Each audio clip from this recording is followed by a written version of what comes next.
Mateo, ang henyo. Credit to the author. 181 hanggang 70. Ang mga pangalan po na nandito ay galing sa mga name generator. Kung meron man pagkakatulad sa mga pangalan ng tao o lugar at pangyayari, ito ay tunay na hindi sinasadya. Natigilan si Gavin Nolan nang marinig iyon. Hindi niya inakalang hindi pala siya pinagbigyan ng binata. Hindi pa nababanggit ang tungkol sa kanyang pagkakakilanlan bilang emperador, kundi ang katotohanang isa siyang eksperto sa crystal formation realm, malamang na hindi maraming martial artist ng spirit condensation realm ang nang-ahas na maging ganito kawalang galang. Gayunpaman, alam din niya ang pagmamalaki ng mga walang kapantay na henyo tulad ni Mateo. Ang mga walang kapantay na henyo na makakalagpas sa Nine Heavens Road ay walang dod ang mga nilalang na lalabas mula sa estado ng Novaria. Kaya naman, may kabisera si Mateo na dapat ipagmalaki. Natural lang na hindi alam ni Gavin na malakas ang loob ni Mateo na kausapin siya ng pantay dahil mayroon siyang tier 3 demonic beast bilang isang lingkod. Hindi sinabi ni Sandra kay Gavin ang tungkol kay Afflex, dahil nangako siya kay Mateo na hindi niya ito sasabihin kahit kanino. Pagkabalik, itinago pa ito ni Sandra kay Gavin. Ubo. Umubo si Gavin para itago ang kanyang kahihiyan bago nagsalita. Iniis ko, ano ang pananaw ni Little Brother Croswell sa Black Star Manor Spill Grading Assembly? Kumunat ang noo ni Mateo at sinabing may paghamak, mga pasaway lang. Anong Pill Grading Assembly? Sa maliit na kakayahan ni Dominic, ano ang alam niya tungkol sa grading pills? Kung hindi mali ang hula ko, ang bagay na ito ay niluto ng pamilya Sullivan. Si Dominic ay isa lamang puppet na itinulak nila sa entablado. Namangha si Gavin nang sabihin niya, hindi ko akalain na nakikita talaga ito ng lubusan ni Little Brother Croswell. Sa aming pagkakaintindi, ang Essence Gathering Pill ng Black Star Manor ay nagmula sa pill hall ng mataas na sekta. At sa pagkakataong ito, nakuha pa nila ang mga bagong uri ng medicinal pills mula sa pill hall para linlangin ang isipan ng mga tao. Ang mga ganoong intensyon ay kasuklam-suklam. Sa pagkakataong ito, si Mateo naman ang natigilan. Oh! Galing sa pill hall ng Tranquil Cloud Sect. Mukhang may kakayahan ang pill hall na ito, para makagawa ng napakaraming bagong medicinal pills. Ang pananaliksik ni Mateo sa mga medicinal pills ay walang katulad sa pananaliksik ng iba. Alam na alam niya kung gaano kahirap bumuo ng mga bagong medicinal pills. Dahil sa kaalaman ng Boundless World tungkol sa mga medicinal pills, sapat na ang pagkakaroon ng napakaraming bagong medicinal pills ng pill hall para makita ang kapangyarihan ng pill hall. Bagamat walang kwenta ang mga bagong gamot na ito sa paningin ni Mateo, sa paningin ng ibang tao, napakalaking tagumpay ang mga ito. Talaga iyan. Simula nang umakyat ang tagapagtatag ng Tranquil Cloud Sect na si Welton, dumaan sila sa isang panahon ng pagbaba ng antas. Hanggang sa dumating ang ika-11 henerasyon ng Sect Master na si Thomas Erlins at pinangunahan ang muling pagkabuhay ng Tranquil Cloud Sect gamit ang sarili niyang lakas. Ngunit si Thomas ay hindi kilala sa kanyang husay sa pakikipaglaban. Isa siyang alchemy sovereign ng kanyang henerasyon. Noong panahong siya ang namamahala bilang Sect Master, gumamit siya ng mga medicinal pills upang lumikha ng hindi mabilang na mga eksperto. Doon din tuluyang nabuo ng Tranquil Cloud Sect ang senaryo kung saan ang Martial Hall at ang Pill Hall ay naglaban, paliwanag ni Gavin. Nagpakita si Mateo ng isang tingin ng pagkaunawa. Ngayon lang niya nalaman ang pinagmulan ng Martial Hall at Pill Hall ng Tranquil Cloud Sect. Ganito di ba? Mukhang hinanap ako ng kamahalan dahil nararamdaman mo ang pressure. Kung alam mo lang noon, dapat iba ang naging kilos mo noon.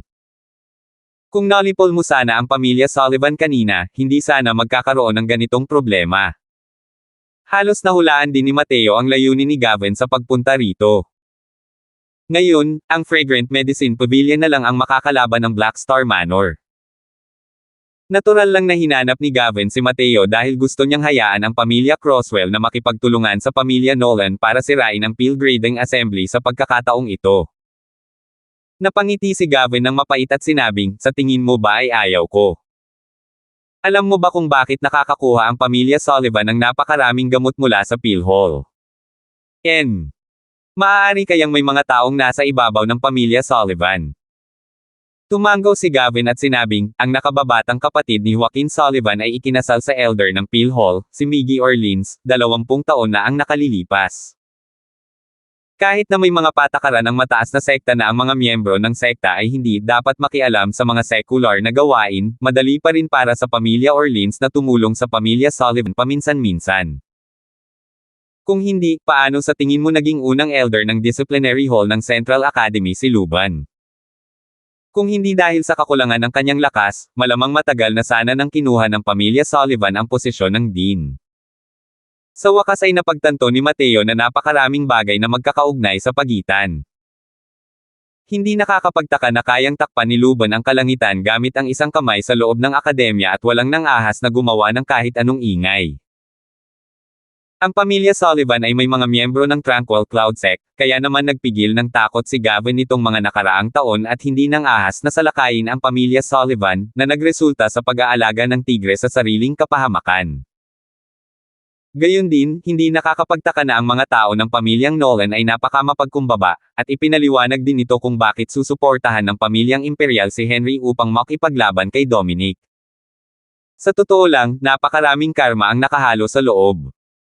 Mula rito, tila ang antagonismo ni na Ama at Dominic ay ang paghamon ng pamilyang imperial at ng pamilyang Sullivan sa dilim. Kung titingnan ito, maipapaliwanag ang lahat. Gayunpaman, mula sa dating sitwasyon, mapa-imperial na pamilya man o Fragrant Medicine Pavilion, pareho silang may malinaw na kawalan. Sa pagkakataong ito, ang pamilya Sullivan ay nakatanggap ng napakaraming bagong gamot mula sa PhilHall at ginulo rin ang buong lungsod sa pamamagitan ng pag-oorganisa ng PhilGrading Assembly. Malamang, oras na para ilabas ang mapa upang ipakita ang punyal. At dahil dito, sa wakas ay hindi na makaupo ng mapayapa si Gavin. Kung gayon, hinahanap po ba ako ng kamahalin? Hindi napigil ang magtanong si Mateo nang may kuryosidad. Ang mga aktibidad ng pamilya Sullivan at pamilya Wagner ay labis nang nagaganap. Palihim akong nagayos ng mga tao na bumisita ng ilang beses sa Fragrant Medicine Pavilion, ngunit ang inyong kagalang-galang na ama ay palaging nasa isang lihim na lugar. Natatakot ako. Kaya, nag-aalala si Gavin na baka umiwas ang mga Henry sa laban. Kung ganoon, wala nang magagawa ang pamilyang Nolan para umatras. Kahit na panandalian lang ang iniisip ni Mateo, medyo hindi pa rin siya natutuwa. Kahit sino pa man iyon, walang sino man ang may gusto na gamitin ang sarili nilang ama bilang pyesa ng chess. Ngayon, sa ganitong sitwasyon, kung talagang mabibigo si Henry, malamang siya ang unang target na gustong patayin ng pamilya Sullivan at ng pamilya Wagner. Sa oras na iyon, ibang usapan na kung tutulong ba ang pamilya Imperial o hindi. Nais ng kamahalan na hayaan ang aking ama na manguna sa taliba. Iniisip ko kung anong mga pamamaraan ang inihanda ng pamilyang Imperial. Kung talagang pabagsak na ang pamilyang Sullivan, ano ang plano ng kamahalan na gawin? Unti-unting lumamig ang tono ni Mateo. Kahit na si Gavin ay ama ni Sandra at nakatatandang kapatid ni Rosie Nolan, ang kanyang relasyon kay Mateo ay walang kwenta. Kung sakaling mawasak ang pamilyang imperial, hindi alintana ni Mateo na iligtas si Rosie at ang pamangkin nito, ngunit ang pagpapahirap sa kanya para sa pamilyang imperial batay dito ay isang bawal. Hindi pa kasama rito ang pagbabalak ni Gavin laban kay ama sa oras na ito. Tinatawag ako ng kamahalan na Little Brother Croswell dahil lang sa may gusto ka sa magiging katayuan ko. Pero nais mo na ba, kamahalan, na kung wala na ang Imperial Family, ano pa ang saysay ng pakikipagkaibigan mo sa akin, itong magiging core disciple? Walang awang pang-uuyam ni Mateo. Mateo, ang hambog mo. Sa wakas ay hindi na napigilan ni Gavin ang kanyang galit. Isinumpot talaga ni Mateo ang pamilyang imperial na mapahamak. Hindi niya ito matiis. Bastos. Kahit gaano pa ako kabastos, mas bastos pa ba ako kaysa sa pamilya Sullivan? Sa totoo lang, alam na alam ng kamahalan sa inyong mga narinig na ang pamilyang imperial ay umabot na sa isang napakadelikadong sitwasyon ngayon. Kahit hindi ako bastos, mababago pa ba ng kamahalan ang resulta? Ngayong ganito na ang lahat, bakit parang may konkretong plano ang kamahalan? Maaari kayang umaasa ang kamahalan sa pagpapadala ng aking ama para pumunta at mamatay. Iniisip ba ng kamahalan na sa pamamagitan ng pagpapadala ng aking ama palabas, maaalis nito ang ambisyon ng pamilya Sullivan? Nakangisi na sabi ni Mateo. Isang lubhang nakakatakot na aura ang pinakawalan. Ito ang makapangyarihang aura na pagmamayari ng isang martial artist sa Crystal Formation Realm. Pero hindi natinag si Mateo kahit 1 pulgada nang harapin ang aurang ito. Pinapayuhan ko ang pamilyang imperial na kumalma na. Sa ngayon, ang pag-asar sa nag-iisa mong kakampi ay hindi isang matalinong hakbang. Walang pakialam na sabi ni Mateo. Nagbago ang ekspresyon ni Gavin, at agad niyang inalis ang kanyang aura. 182. Hindi mo naman iisip na papakawalan ng pamilyang Wagner at pamilyang Sullivan ang pamilyang Crosswell mo, di ba? Ang Pilgrading Assembly na ito ay nakaturo ng diretso sa pamilyang Imperial, pero sa unang tingin, nakaturo ito sa pamilyang Crosswell. Matapos ang mahabang pananahimik, sa wakas ay nasabi na ito ni Gavin. Tumawa si Mateo nang marinig iyon at sinabing, huwag kang magkamali, kamahalan. Ngayong nandito na ang lahat sa estado ng Novaria, lahat sila ay maaaring sumuko. Tanging ang pamilya ng imperyo lamang ang hindi makakagawa. Para pagbantaan ako ng kamahalan ng mga ganitong salita, masyado ka bang walang kapangyarihan? Natapos magsalita si Mateo, at muling nagbago ang mukha ni Gavin. Akala niya noong una ay bata pa si Mateo at medyo mas madaling pakisamahan. Sino ang mag-aakala na mas malinaw pala ang nakikita ni Mateo kaysa sa iba? Bagamat matagal nang pinagtuunan ni Gavin ng pansin si Mateo, ito pa rin ang unang pagkakataon na nakausap niya ito sa totoong kahulugan. Ang lahat ng dating pandama ay nakuha sa pamamagitan ni Rosie at ng kanyang pamangkin. Ngayon, pakiramdam ni Gavin ay mas mahirap pang harapin itong si Mateo kumpara sa kanyang amang si Henry. Huminga ng malalim si Gavin bago sinabing, Mateo, kailan kaya lalabas ang tatay mo mula sa pag-iisa? Kung hindi pa rin siya lalabas sa pag-iisa, kahit gusto ng sumuko ng pamilya Crosswell, wala ring saysay, di ba? Pero napangiti lang si Mateo nang marinig iyon at sinabing, kamahalan, dahil ang aking ama ay nasa isang liblib na lugar, natural lang na ako ang may huling desisyon sa lahat ng bagay tungkol sa pamilya Crosswell. Dahil hinanap ako ng kamahalan, malamang ay pinag-iisipan mo rin ang puntong ito, hindi ba? Nagpakita si Gavin ng nahihiyang tingin, ngunit natusok ni Mateo ang kanyang mahalagang bahagi ng katawan. Talagang balisa siya.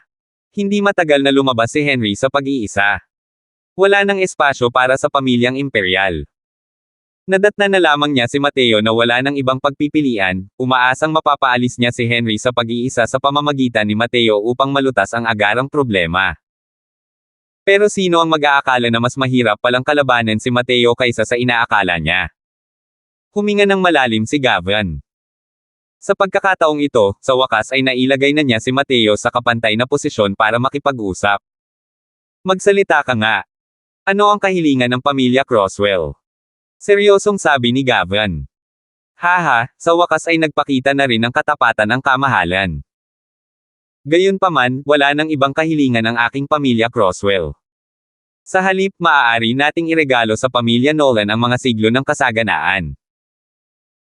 Ang tanging kahilingan ko lang ay sa loob ng ilang siglong ito, ang pamilya Nolan ay huwag magkaroon ng kahit kaunting inggit sa pamilya Crosswell, at hayaan ang pamilya Crosswell na tumayo ng malaya mula sa rehimen ng estado ng Novaria.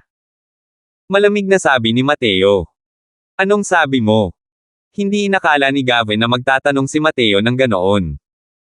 Pero ngumiti lang si Mateo at sinabing, kamahalan, ako, si Mateo, ang magsisilbing pyesa ng chess na ito.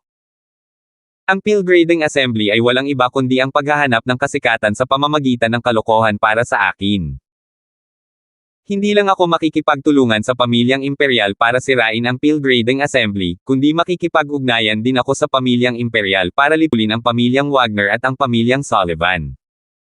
Hindi ko lang alam kung may ganito kalakas na loob ang kamahalan. Huminga ng malalim si Gavin. Pinupuksa ang pamilyang Wagner at pamilyang Su. Hindi naman sa hindi niya naisip iyon, pero hindi pa niya kailanman pinangahas na magkaroon ng ganoong ideya.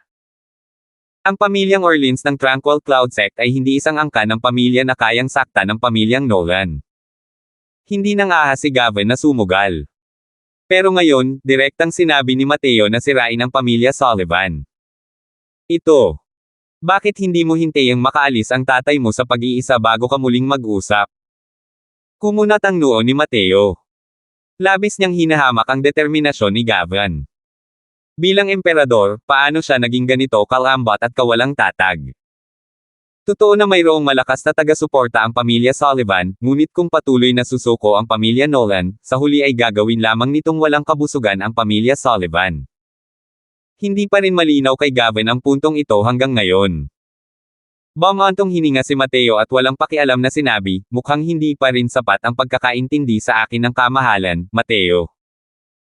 Pinapayuhan ko ang kamahalan na makipag-usap pa kay Teacher Nolan pati na rin kay Senior Apprentice Sister bago gumawa ng desisyong ito.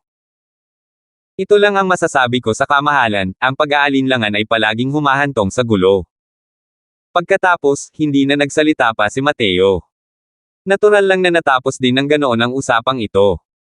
Kinabukasan, bumalik si Mateo sa Central Academy. Nagdulot ito ng matinding sensasyon sa akademya. Hoy! Narinig mo ba? Halos isang buwan na wala sina Mateo at Senior Apprentice Sister Feng sa Endless Trials. Ngayon, bumalik na talaga sila. Oo. Akala ko pa nga namatay sila sa Endless Forest. Sino ang mag-aakala na lumabas pala sila? Hoy, Mateo, ang taong ito ay ipinamana ng tadhana. Natatakot ako na hindi siya mamamatay ng ganoon kadali. Ito ay... Bumalik na si Mateo, ngunit hindi pa rin bumabalik si Ishan. May koneksyon ba sa pagitan? Tanga ka ba? Hindi ba halata? Sa Endless Trials ngayon, ang mga karakter sa heavyweight class na nawala, bukod kina Mateo at Sandra, ay si Ishan lang.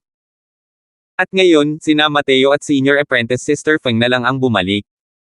Malamang. Sinasabi mo. Siya. Sa simula, hindi naman malaking bagay ang pagbabalik mula sa Endless Trials. Pero ang tagal na nawala ni Mateo at Sandra, lampas na sa itinakdang oras ng akademya. At ang eksperto sa martial role na si Ishan ay nawala rin kasabay nito. Mayroong napakalaking abnormalidad na nabunyag sa pagitan. Ngayon, sabay na bumalik sina Mateo at Sandra. Si Ishan na lang ang hindi pa nakakabalik. Marami ng taong nakahula sa nangyari sa loob ng isang buwang ito. Tutal, marami ng ganitong kaso noon. Ang mga estudyanteng nagkaroon ng alitan ay sumali sa Endless Trials, ngunit isang grupo lang ang bumalik sa huli. Ang kabilang grupo ay nanatili sa Endless Forest magpakailanman. Natural lang na hindi interesado si Mateo sa mga chismis na ito. Sa ngayon, bumibisita siya kay Oliver. Haha, Mateo. Alam ko nang hindi ka mamamatay ng ganoon kadali. Hindi napigilan ni Oliver ang pagtawa ng malakas nang makita niya si Mateo. Maraming salamat sa pag-aalala ni Guro Oliver. Sa totoo lang, ang paglalakbay na ito ay halos tiyak na kamatayan. Ngunit sa kabutihang palad, mas maraming takot kaysa panganib sa huli. Mayroon pang ang ilang maliliit na tagumpay, nakangiting sabi ni Mateo. Hindi naman masama. Nakapunta na ako minsan sa Endless Forest at direktang nakarating sa second level Spirit Condensation Realm. Hindi talaga ako binaygo. Papuri ni Oliver, ngunit may mga alon na dumadagandong sa kanyang puso. Kahit mataas ang tingin ni Oliver kay Mateo, napakabilis pa rin ang kanyang pag-unlad. Ilang araw pa lang ito at direktang nakarating si Mateo sa second level Spirit Condensation Realm. Kailan pa naging ganoon kadaling ma-breakthrough ang Spirit Condensation Realm? Haha, gaano nakatagal na hindi gumagalaw si Teacher Oliver sa 9th level Spirit Condensation Realm? Biglang tanong ni Mateo. Para saan mo naman hinihingi yan? Tingnan mo nga, mga 5 o 6 na taon na. Hindi pa rin ako makahanap ng pagkakataon para makalusot. Sa pagsasalita tungkol dito, si Oliver ay mayroon ding nawala ng sigla. Ang hangganang ito mula sa Spirit Condensation Realm patungo sa Crystal Formation Realm ay hindi ganoon kadaling malampasan. Maraming martial artist ng Spirit Condensation Realm ang hindi nalampasan ang hangganang ito sa buong buhay nila. Hindi naman masama ang talento ni Oliver. Isa siyang martial artist ng Spirit Condensation Realm na nakapag-condensate ng 4 na patak ng Spirit Liquid.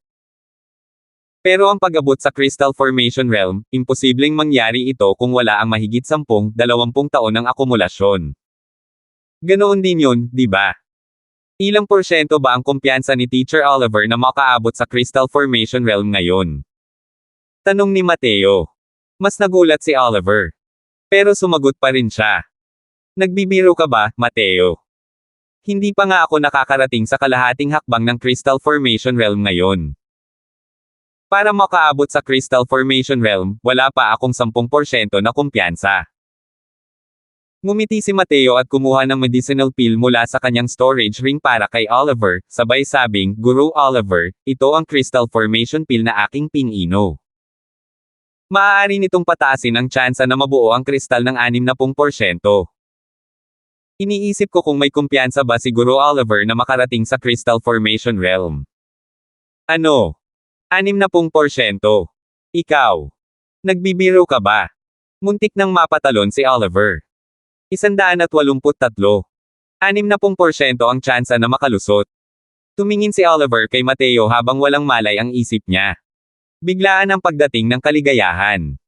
Hindi kailanman nagduda si Oliver kung kaya ba niyang makarating sa Crystal Formation Realm.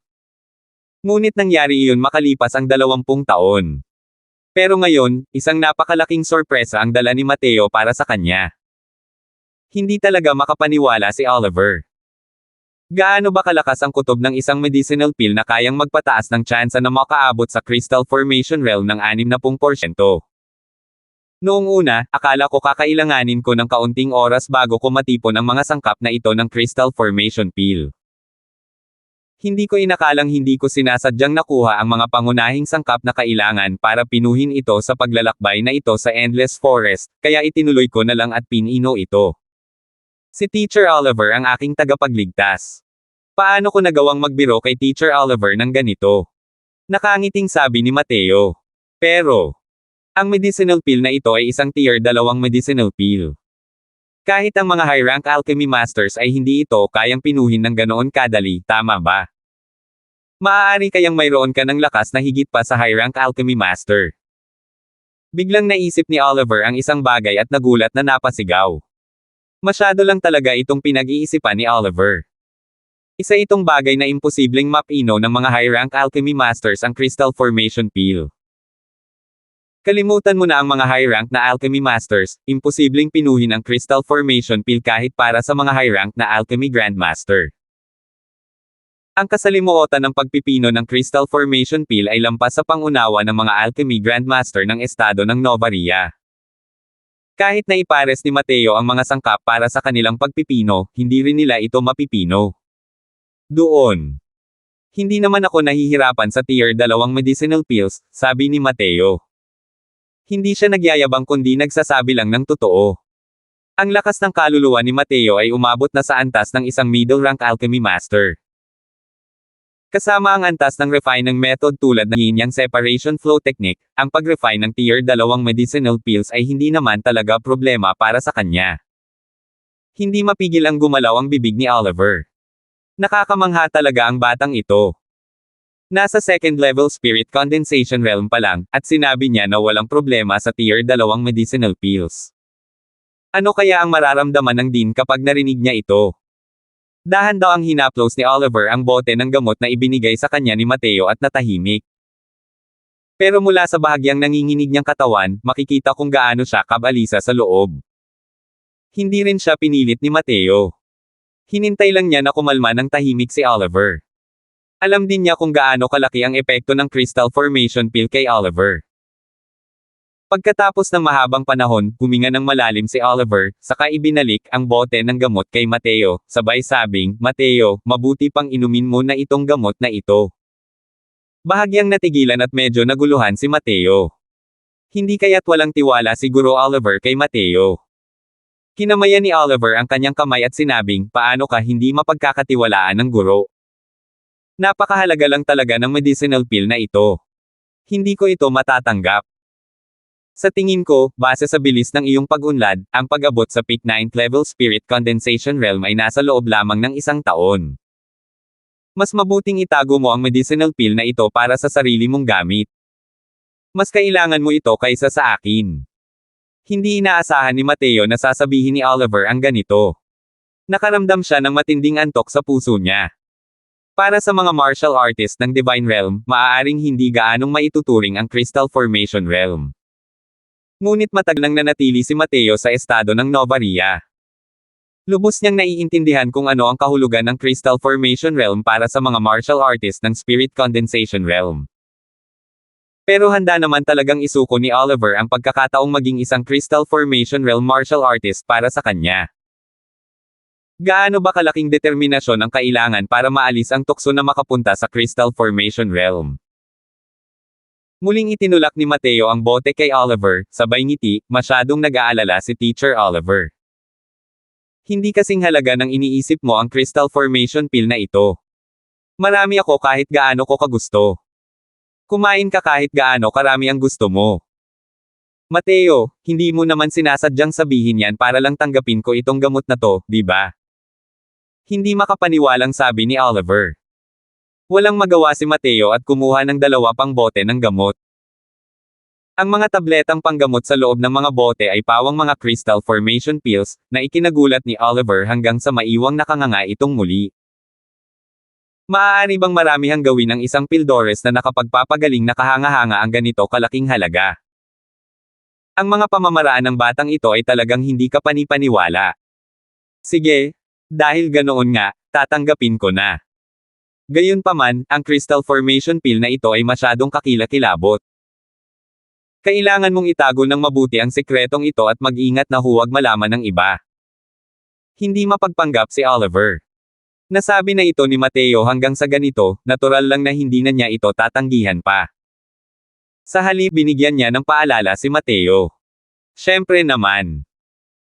Maingat na inilayo ni Oliver ang Crystal Formation Pill bago sinabi kay Mateo, dahil nakabalik ka na, Yishin. Patay, walang pakialam na sabi ni Mateo. Hindi masyadong nagulat si Oliver. Pero nahulaan niya na hindi ganoon kapayapo ang paglalakbay ni Mateo papunta sa Endless Forest. Basta tayos ka lang, huwag mo nang alalahanin ang iba pa. Bumalik na si Lord Dean. Sumunod ka sa akin para makilala siya. Lubos kanyang pinahahalagahan, sabi ni Oliver. Dapat ako. Hindi tumanggi si Mateo. Tutal, ang pagprotekta sa kanya ni Oliver ay utos pa rin ng dekano. Nararapat at makatuwiran lamang na bumisita siya. Kakalabas lang ng 2 nang makita nila si Luban na papalapit sa kanila na may magulong aura. Mateo. Anong ginawa mo kay Yishin? Binabalaan kita. Kapag may nangyari kay Yishin, sasamahan mo siya kasama ang pamilya Crosswell. Galit na sigaw ni Luban. Tiningnan ni Mateo si Luban na parang nakatitig sa isang tanga, at malamig na sinabi, ang sabi ko, unang Elder Sullivan, may problema ba sa utak mo? Nawala mo ang pamangkin mo, pero hindi ka pumupunta sa Endless Forest para hanapin siya. Ano ang dahilan kung bakit ka tumakbo papunta sa akin para manggulo? Itinuro ni Luban ang ilong ni Mateo at umungol sa galit, Mateo. Huwag kang magpanggap na inosente ang mukha ng matandang ito. Sa mga walang hanggang pagsubok ngayon, kayo ni Sandra, at Yishin ay natagalan bago bumalik. Nasasabi mo bang walang kinalaman sa inyo ang pagkawala ni Yishin? Sumulyap si Mateo kay Oliver at nagtanong ng may pagtataka, may naranasan ba si Elder Sullivan kamakailan lang? Bakit parang hindi gumagana ng maayos ang utak mo? Hindi talaga gumagana ng maayos ang utak niya. Irresponsibleng dinagdagan ni Oliver ng isa pang kutsilyo, kasabay ng pagkanta ni Mateo. Kung ganoon, hindi natin siya masisisi. Elder Sullivan, may hindi ka ba na pagkakaunawaan? Mukhang hindi lang tayong 3 ang naantala ang pagbabalik natin sa Endless Trials, di ba? Sa pagkakaalam ko, mahigit 20 estudyante ang hindi nakabalik nitong Endless Trials, pero kailangan mo lang kaming pagsamasamahin. Nakakainis. Alam kong hindi maganda ang impresyon sa akin ni Elder Sullivan, pero hindi ka pwedeng gumawa ng paratang laban sa akin ng ganito. Inosenteng sabi ni Mateo. Nang makita sina Mateo at Oliver na nag-uusap, mas lalong nagalit si Luban. Kahit anak ni Joaquin si Yishin, mag-isa siyang pinalaki ni Luban. Hindi mag-ama, kundi kasing mahal ng mag-ama. Kung hindi siya agad sana nagsalita pagkatapos marinig na bumalik si Mateo. Pero ngayon, parehong bumalik sina Mateo at Sandra, ngunit hindi pa rin bumabalik si Yishin. Malamang, wala na siyang buhay. Tutal, pinuntahan naman ni Yishin si Mateo para patayin. Hindi makapaniwala si Yisha na hindi sila nagkita sa Endless Forest. Tumigil ka na sa pagpapanggap na inosente. Sa grupong ito ng mga estudyante, ikaw lang ang may sama ng loob kay Yishan. Kapag may aksidenteng nangyari kay Yishan, hindi ka makakatakas sa mga responsibilidad. Ah, ganun ba? Ang walang katapusang kagubatan ay puno ng panganib, kaya bakit hindi maaaring napatay si Yishan ng mga demonyong halimaw? Elder Sullivan, ang laki talaga ng butas na ito sa utak mo. Pero kahit na ako ang pumatay, ano pa nga ba? Walang patunay si Elder Sullivan. Hindi mo basta-basta matutukoy ang krimen ko gamit lang ang mga salita, di ba? Muntik ko nang makalimutan. Ako na ang core disciple ng Tranquil Cloud Sect ngayon, kaya hindi ako maaaring hatulan ni Elder Sullivan. Walang pakialam na sabi ni Mateo. 184. Hahaha, sa wakas inamin mo na rin. Mateo, sa tingin mo ba talaga ay hindi kita kayang patayin? Sa sobrang galit ni Luban ay natawa siya. Hey, hindi ka rin makakatakbo kung mapatay mo ako, di ba? Kapag nahanap ka ng Tranquil Cloud Sect, hindi iyon dapat pagtawanan. Bakit hindi mo nalang pag-isipang mabuti? Sabi ni Mateo nang may bahagyang ngiti. Sinira. Masyado mong iniisip yan. Pumunta ka sa impyerno. Nagsasalita pa rin si Luban nang bigla siyang sumabog, itinutok ang isang palad kay Mateo. Palad na nagpapaikot ng langit. Malaki ang ipinagkaiba ng parehong galaw ni Yishan at Luban na siyang nagsagawa nito. Ngunit ang palad na ito ay tila hindi napansin. Naramdaman na lang ni Luban na nanlalabo ang kanyang paningin, at siyam na Mateo ang sabay-sabay na lumitaw. At hindi niya nga matukoy kung alin ang tunay na katawan ni Mateo. Kasunod noon, dumaan si Luban sa isang multo ng ganito. Nang lumingon siya, nanatili si Mateo sa kanyang kinatatayuan na parang hindi siya gumalaw. Sabay na nagpakita ng pagkamangha ang mukha ni Luban at Oliver. Kailan pa natuto si Mateo ng ganito kalakas ngunit kakaibang teknik sa paggalaw? Hindi inakala ni Oliver na talagang maglalakas loob si Luban na gumawa ng aksyon sa akademya. Sa isang sandali ng kapabayaan, huli na ang lahat para magtanggol. Pero hindi niya lubos maisip na ganoon kadaling maiiwasan ni Mateo ang atake ni Luban. Nakarating ka na talaga sa second level spirit condensation realm. Hindi makapaniwalang sabi ni Luban. Wala pang isang buwan simula nang tumungo si Mateo sa Endless Forest, at direkta na siyang nakarating sa second level spirit condensation realm. Ang bilis na ito. Haha, salamat sa mga biyaya ni Elder Sullivan, nakalusot ako dahil sa isang aksidente. Nandilim ang mukha ni Luban. Kailangan talagang bugbugin ang bibig nitong si Mateo. Kaninong basbas ang hindi maganda para kailanganin niyang makuha ang basbas ni Luban? Hindi ba't nakakasuklam ang mga tao rito? Oo. Natatandaan pa ba ni Elder Sullivan ang sinabi ko dati? Hindi ako nagbibiro sa'yo. Siguro, hindi ko kailangan ng 1 taon. Sabi ni Mateo habang nakangiti. Nagbago ang mukha ni Luban nang marinig niya iyon. Sa bilis ng pag-unlad ni Mateo, marahil ay hindi na niya talaga kailangan ng 1 taon. Kahit na ang pangungusap na iyon mula kay Mateo ay naging katatawanan sa Central Academy ng ilang panahon, hindi niya ito kailanman sineryoso. Pero ngayon, bigla niyang natuklasan na tila hindi naman talaga nagbibiro si Mateo. Talagang may ganitong kakayahan siya.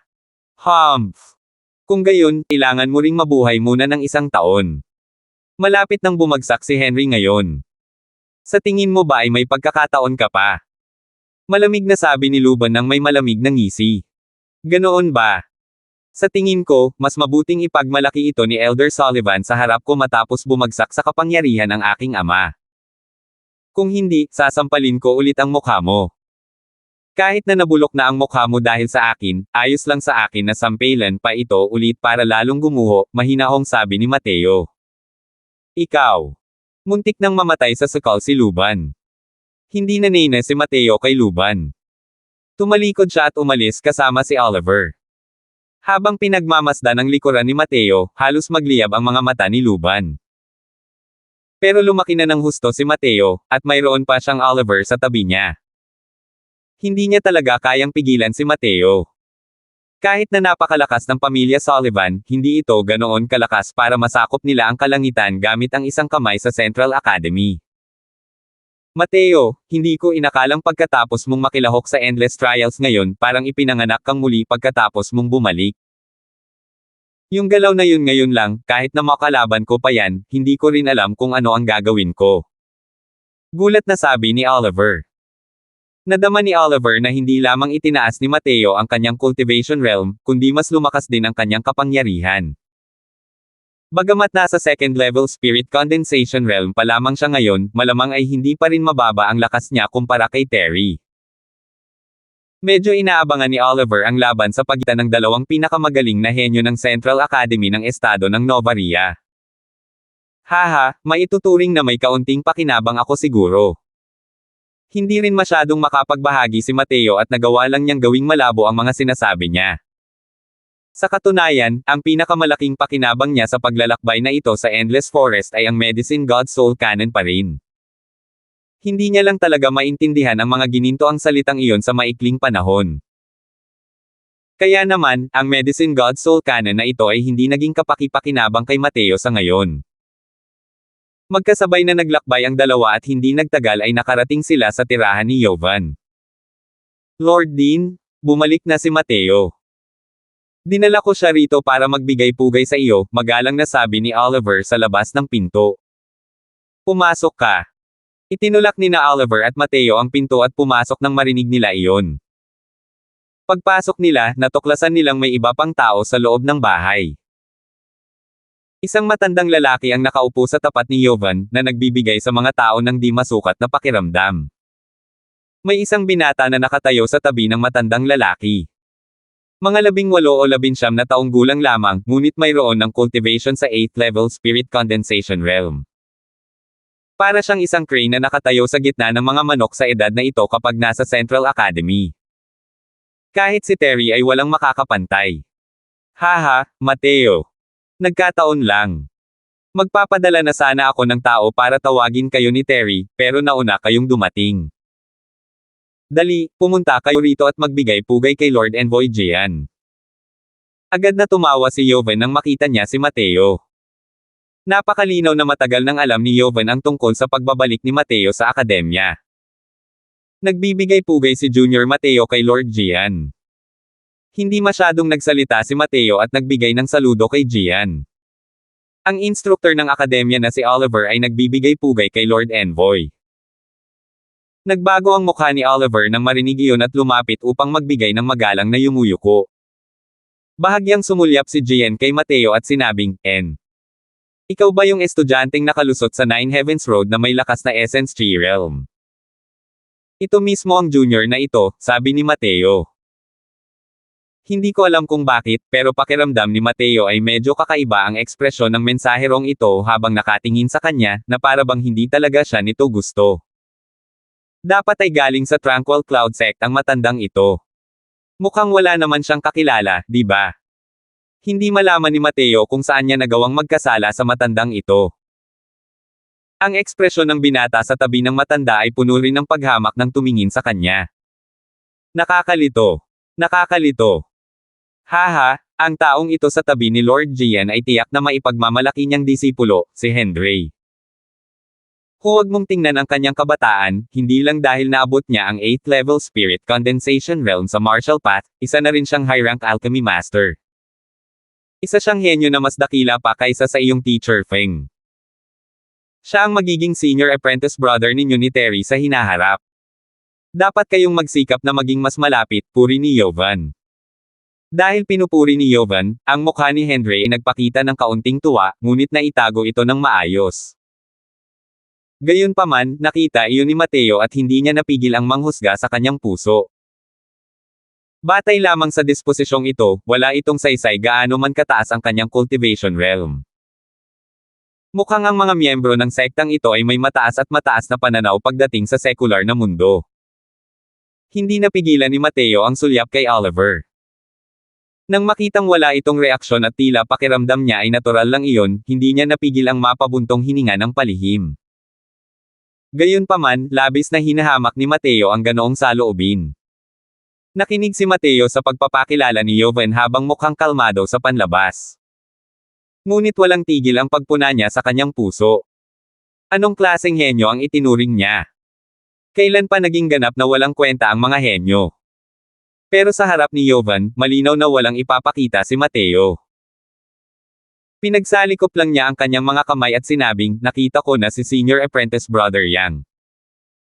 Sa hinaharap, pagkatapos kong pumasok sa sekta, umaasa akong maaalagaan ako ni Senior Apprentice Brother Yang. Ang mga asal ni Mateo ay maituturing ng napakamapagkumbaba at angkop. Sino ang mag-aakala na si Henry ay sumagot lamang ng walang pakialam? Haha, si Junior Apprentice Brother Croswell ay itinuturing na numero 1 tao sa isang milenyo. Bakit mo kakailanganin ang pangangalaga ng isang taong walang kakayahan na tulad ko? 185. Isang makapal na amoy ng pulbere ang lumitaw pagkabukan niya ng kanyang bibig. Bahagyang nalungkot si Mateo. Nandito lang pala ang lalaking ito para manggulo, di ba? Sa simula ay hindi pa siya gaanong nasisiyahan sa mataas at mapangahas na ugali ni Henry. Naging magalang lang siya dahil sa mukha ni Joven. Kung hindi, dahil sa personalidad ni Mateo, hindi man lang siya mag-aabala kay Henry. Ang mga tinatawag na henyo ay hindi man lang maituturing na mga walang kwentang tao sa paningin ni Mateo.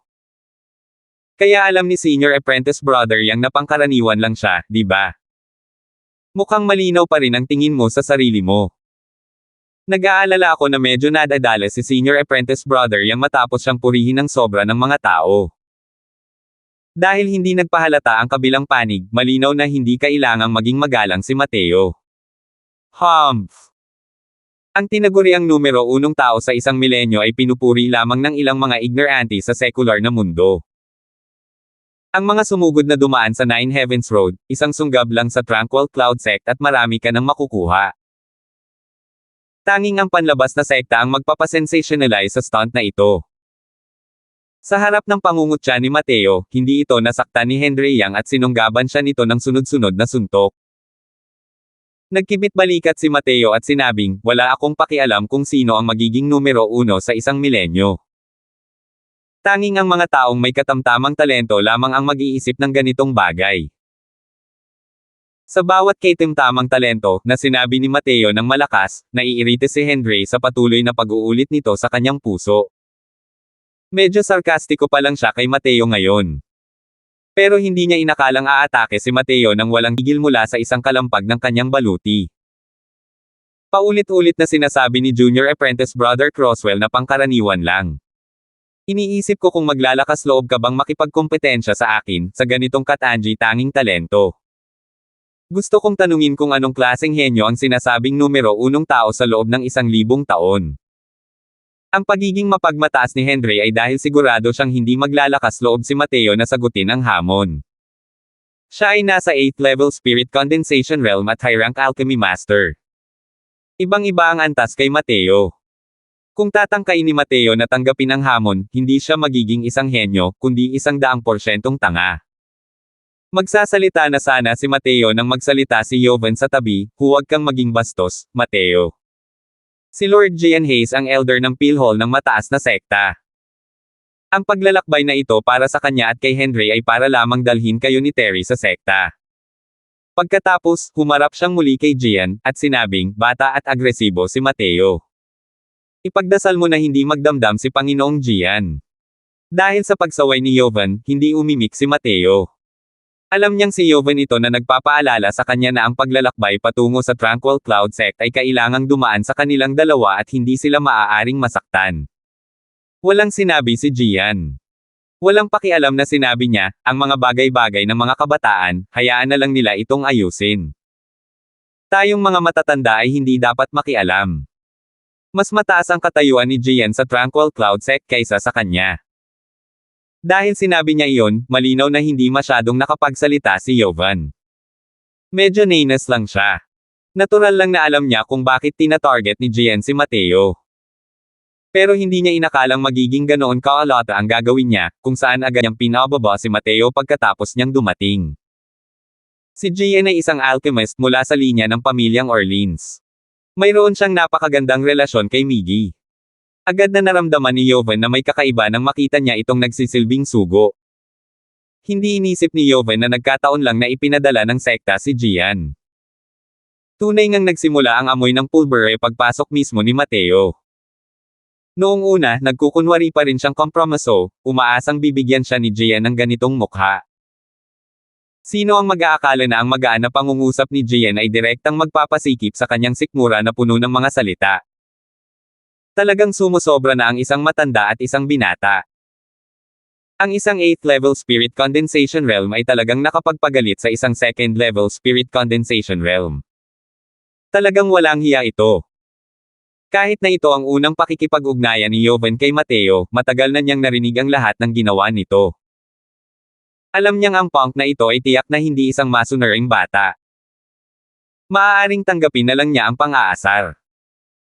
Alam ni Joven na si Mateo ay napakahalimaw, ngunit ang pagkakaiba sa pagitan niya at ni Henry ay hindi isang ordinaryong uri ng malaking bagay. Kahit na ikinagulat ni Mateo ang pagsulong sa 2nd level spirit condensation realm, imposible pa ring maging katapat ni Henry. Sumenya si Joven gamit ang kanyang mga mata kay Mateo, ngunit hindi lang siya pinansin ni Mateo. Kumusta naman, numero 1 tao sa isang milenyo? Naglalakas loob ka bang makipagkompetensya? Tiningnan ni Henry si Mateo na nasisiyahan sa sarili habang pinipiga niya ang kanyang mga salita. Kahit ang isang clay bodhisattva ay may 30% na galit, lalo na si Mateo. Bagamat hindi niya alam kung ano ang dahilan, malinaw na siya ang tina-target ng dalawang lalaking ito. Kung makakatiis lang si Mateo, hindi na siya magiging si Mateo. Kung hindi man lang ako maglalakas loob na sagutin ang hamon ng isang mababang uri ng talento, paano ako maglalakas loob na tawaging numero 1 tao sa isang milenyo? Sabihin mo na. Saan ako makikipagkompetensya? Direktang kinilala ni Mateo ang titulong numero 1 sa isang milenyo, at muling tinapakan si Henry habang naglalakbay. Bamantong hininga si Joven sa kanyang puso. Hindi talaga kayang tiisin ng baliw na ito ang pang-aasar. Kumunat ang noo ni Henry nang marinig iyon. Tipikal na kaso ito ng pagbubukas ng isang pabrika na malapit nang mamatay pagkatapos magbigay ng kaunting kulay, tama ba? Pero, kapag natapakan kita maya-maya, tingnan natin kung maglakas loob kang maging mayabang. Sinulyapan niya ang 2-star badge sa dibdib ni Mateo at mapangot siyang sinabi, masyadong mababa ang realm ni Junior Apprentice Brother Crosswell. Kung makikipagkompetensya tayo sa martial path, baka hindi ako manalo gamit ang tunay kong kakayahan. Dahil isa ring alchemy master si Junior Apprentice Brother Crosswell, makipagkompetensya tayo sa alchemy skills. Ano ang opinyon ni Junior Apprentice Brother Crosswell? Ngumiti si Mateo. Ngumiti siya ng napakasaya. Nagkita na ako dati bilang mga tamad, pero ngayon lang ako nakakilala ng ganito katamad.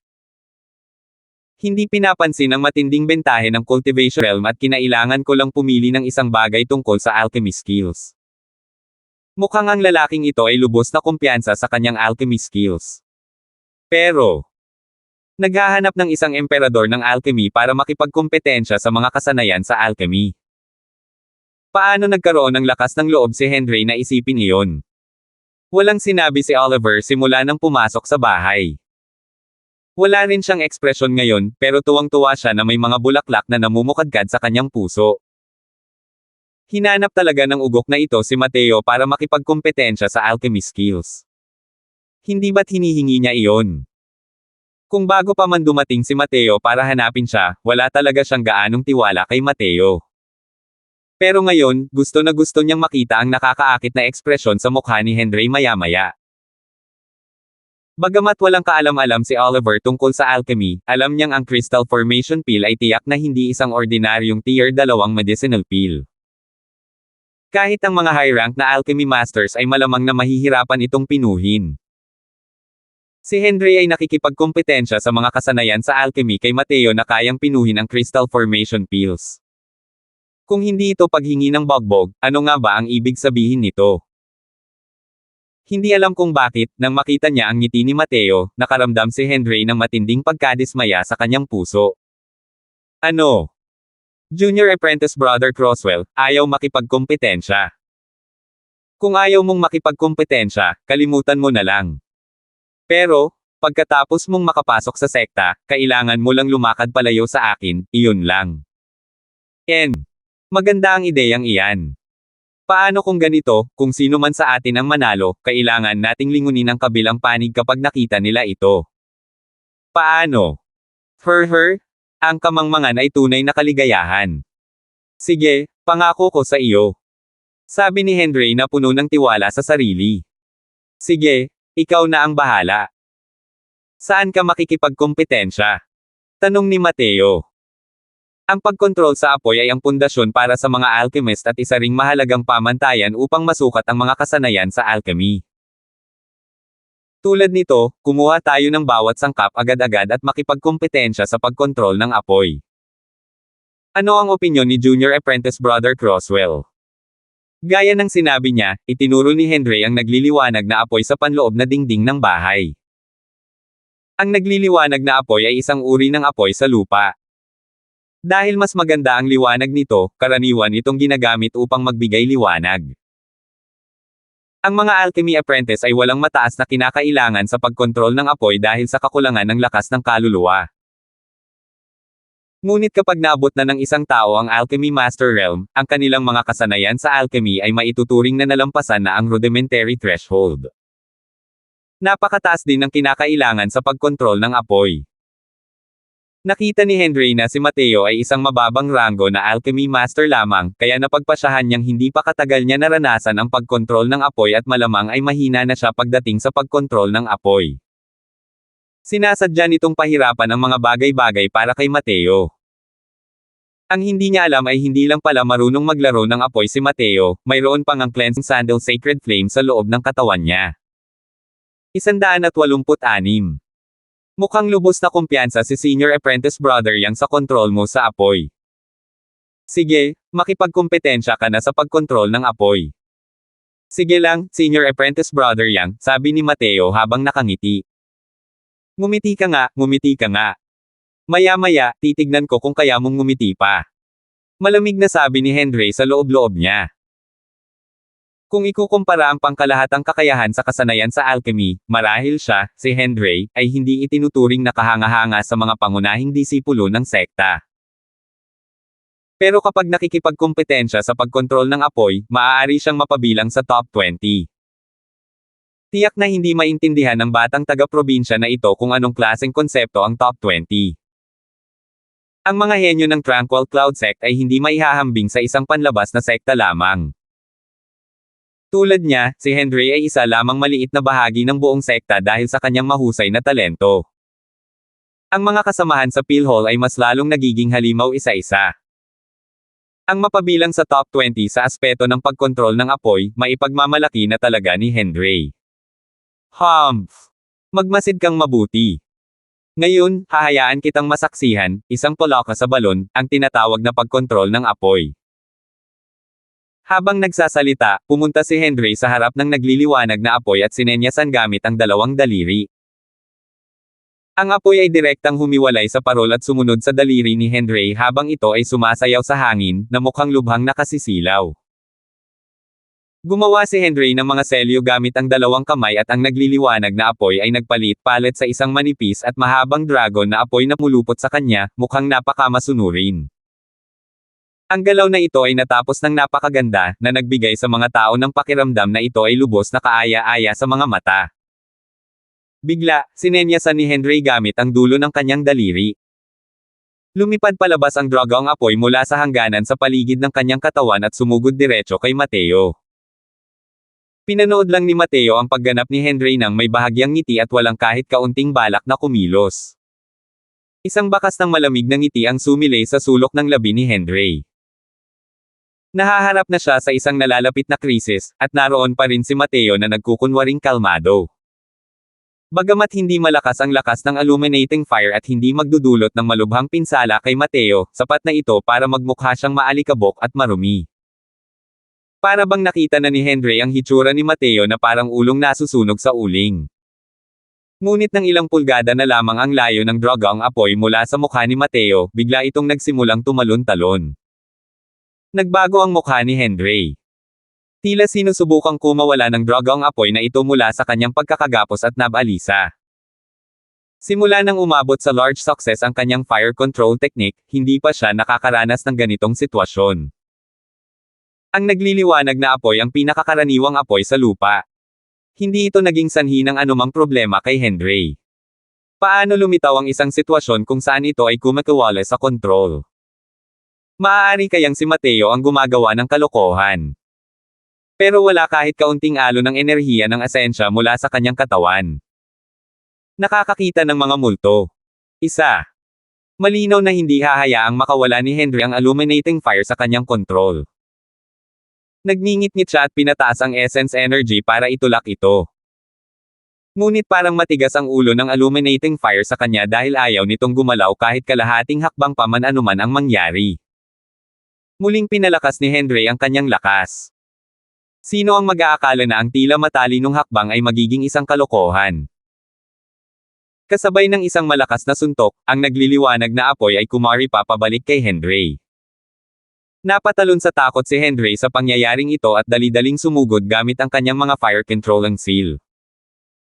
Ang nagliliwanag na apoy ay isa lamang napakababang apoy. Napigilan ito ni Henry sa loob ng maikling panahon. Kasunod nito, sinenyasan niya gamit ang dulo ng kanyang daliri, at ang nagliliwanag na apoy ay bumalik sa loob ng parol. Palagpak! Palagpak! Palagpak! Pumalakpak at pinuri si Mateo. Ang teknik sa pagkontrol ng apoy ni Senior Apprentice Brother Yang ay tunay na nakakamangha. Ako, si Junior Apprentice Brother, ay lubos na humahanga rito. Napakahigpit ng pagkakaahit nito ngayon lang, halos masunog ako. Mabuti na lang at nagpakita ng awa si Senior Apprentice Brother Yang. Gayunpaman, kailangan ng pag-iingat kapag naglalaro sa apoy. Huwag mong sunugin ang iyong sarili, Senior Apprentice Brother Yang. Malungkot na malungkot ang mukha ni Henry. Lahat ng naroon ay mga eksperto. Sa isang tingin lang ay malinaw kung nagpakita ba siya ng awa o hindi. Ang pagsasabi ni Mateo ng mga salitang iyon ay tunay na isang napakalaking sarkasmo. Maliban na lang, hindi rin niya maisip kung bakit biglang mawawala ng kontrol ang nagliliwanag na apoy. Malinaw na walang ginawa si Mateo. Hindi lang siya ang hindi nakakaintindi, pati na rin si Gian na nasa tabi niya ay hindi rin nakaintindi. Pero medyo nag-iba ang tingin niya kay Mateo. Gustong gamitin ni Henry ang illuminating fire para sunugin si Mateo. Pero nasa loob ng katawan ni Mateo ang tier 4 na essence fire, ang cleansing sandal sacred flame. Nang lumapit ang illuminating fire kay Mateo, agad itong nakaramdam ng matinding panganib. Paano nito nasusunog si Mateo? Hindi kayang maramdaman ng mga tao ang ganoong antas ng pamimilit mula sa mga nasasakupan, ngunit ang apoy mismo ay napakasensitibo. Humph! Ikaw naman. Gusto kong makita kung anong klaseng mga trick ang kaya mong gawin. Sabi ni Henry sa malalim na boses. Haha, ang galing na talaga ni Senior Apprentice Brother Yang. Anong klaseng mga trick ang kaya kong gawin? Gagayahin ko na lang ng walang palam, nakangiting sabi ni Mateo. Habang natigilan si Henry, inabot na ni Mateo ang kamay para mag-udyok. Masunaring lumipad ang nagliliwanag na apoy papunta sa kamay ni Mateo. Nang makita ang eksenang ito, nanikip ang mga mag-aaral ng 4 na iba pang tao sa bahay. Base pa lang sa galaw na ito, napakatalino ni Mateo kumpara kay Henry. Dati, naglakad si Henry sa ilalim ng parol upang ipatupad ang mga fire controlling seal bago tinawag ang illuminating fire. Ngunit ilang dosenang metro pa rin ang layo ni Mateo mula sa parol, para lamang makita na casual siyang tumawag gamit ang isang kamay at ang illuminating fire ay lumipad sa ibabaw nito. Malinaw ang antas sa isang sulyap. Dahil walang anumang magarbong seal na kumokontrol sa apoy, sinuportahan lang ni Mateo gamit ang kanyang palad at ang nagliliwanag na apoy ay automatikong nagpalit ng anyo bilang isang dragon na apoy, umiikot sa paligid ni Mateo. Ang hitsura ay eksaktong kapareho ng kay Henry ngayon lang. Galit na galit si Henry kaya't nagngalit ang kanyang mga ngipin sa galit. Isa lamang itong pang-aasar. Tumingin si Mateo kay Henry at biglang nagbigay ng kakaibang ngiti. Itinaas niya ang kanyang kamay at itinuro ang isang daliri kay Henry. Napatalon sa takot si Henry nang makita ang sitwasyon at nagmadaling bumuo ng mga selyo upang harapin ito. Matapos niyang mabuo ang mga selyo, natuklasan niyang niloko na naman siya ni Mateo. Ang dragon na apoy ay dahan-dahan pa ring umiikot sa paligid ni Mateo. Huwag kang masyadong kabahan, Senior Apprentice Brother Yang. Nagbibiro lang ako, nakangiting sabi ni Mateo. Wala na ang dating kay-abangan at katahimikan sa mukha ni Henry. Hindi na siya makapaghintay na sumugod at kagatin si Mateo. Pero sa sandaling iyon, muling nagsalita si Mateo. Sa pagkakataong ito, totoo na. Mag-ingat ka, Senior Apprentice Brother Yang. Tumuro ulit si Mateo. Pero, daliri lang.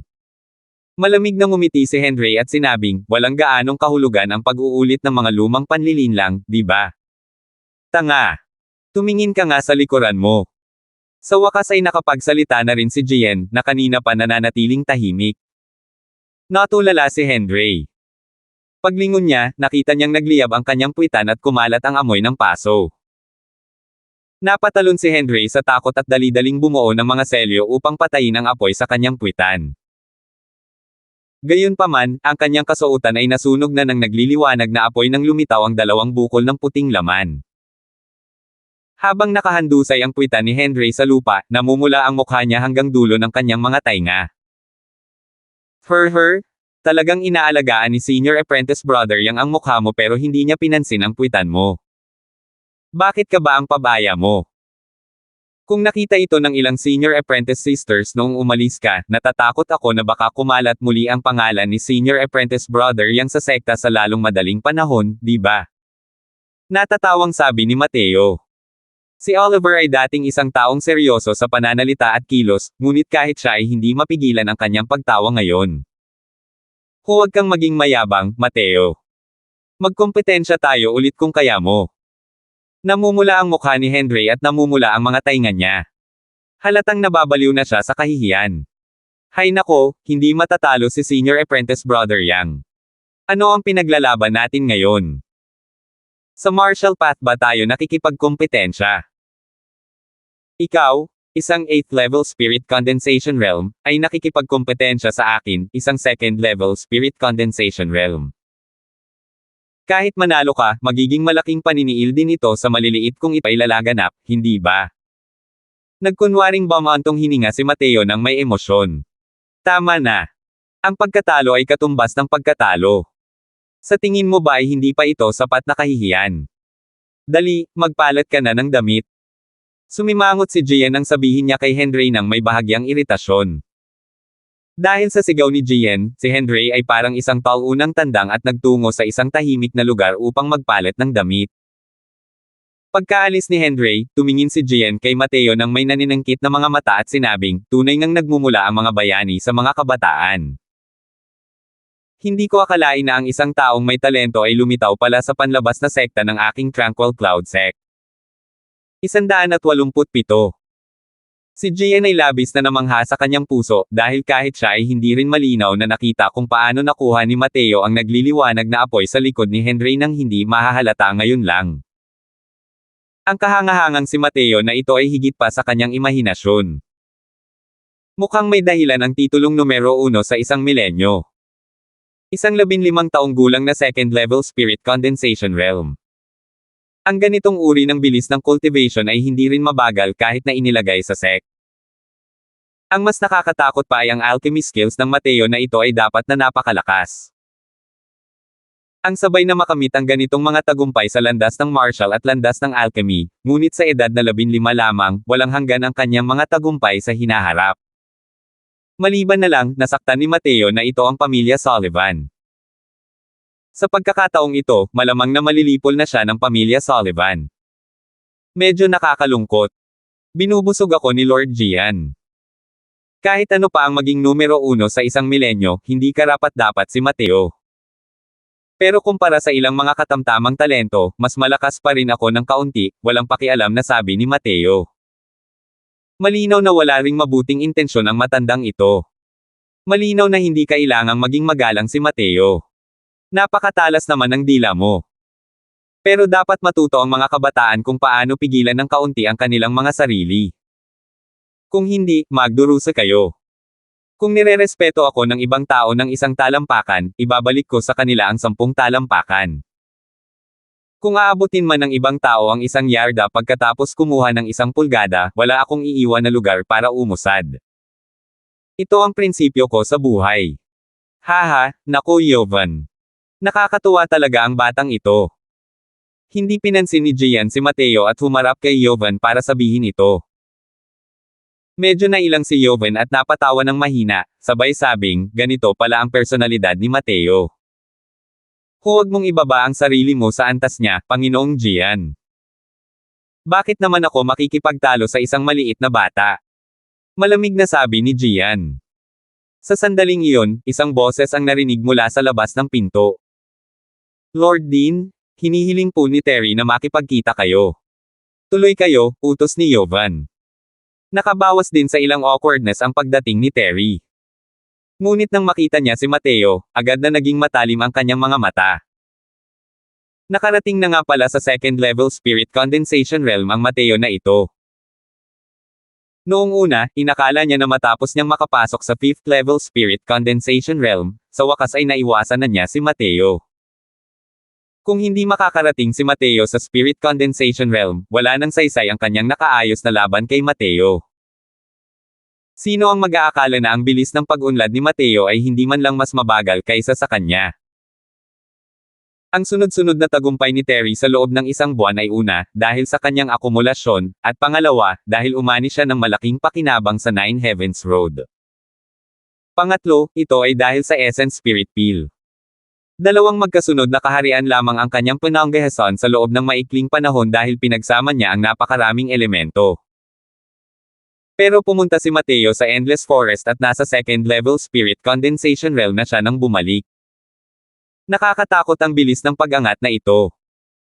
Kailangang malaman ng isa na bago umalis si Mateo patungong Endless Forest, kaka-rating lang niya sa 9th level Essence Tree Realm kamakailan lang.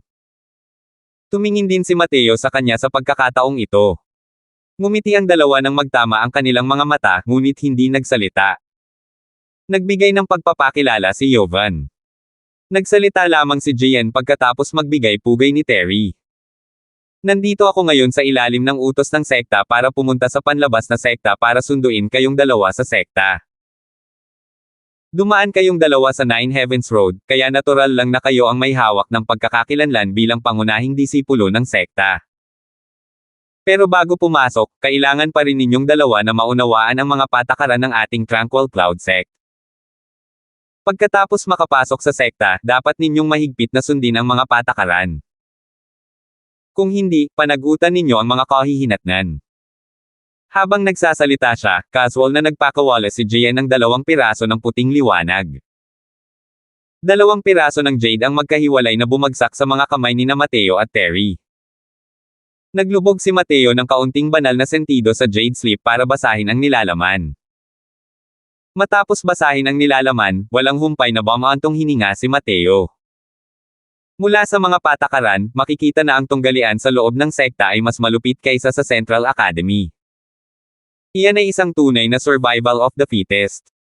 Sa loob ng Tranquil Cloud Sect, sila ay nahahati sa mga elite disciples, core disciples, at outer sect disciples. Ang karaniwang paraan ng pag-angat ay ang mga nangungunang estudyante sa mga outer sect ay halos walang kwalifikasyon para maging isang outer sect disciple matapos makapasa sa Heaven Rank Advancement Test. At may 3 ruta para maging isang pangunahing disipulo. Ang unang ruta ay ang pagsulong mula sa disipulo ng outer sect. Ang pangalawang paraan ay ang pagdaan sa Nine Heavens Road.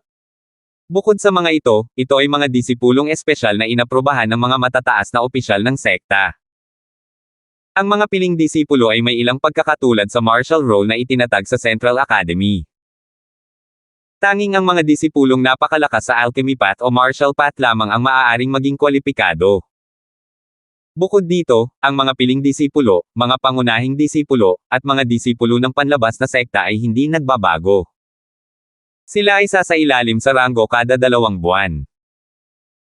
Ang mga nasa likurang ranggo ay aalisin sa pagpasok sa susunod na antas, habang ang mga disipulo na may natatanging pagganap ngunit mas mababang ranggo ay aakyat sa isang antas.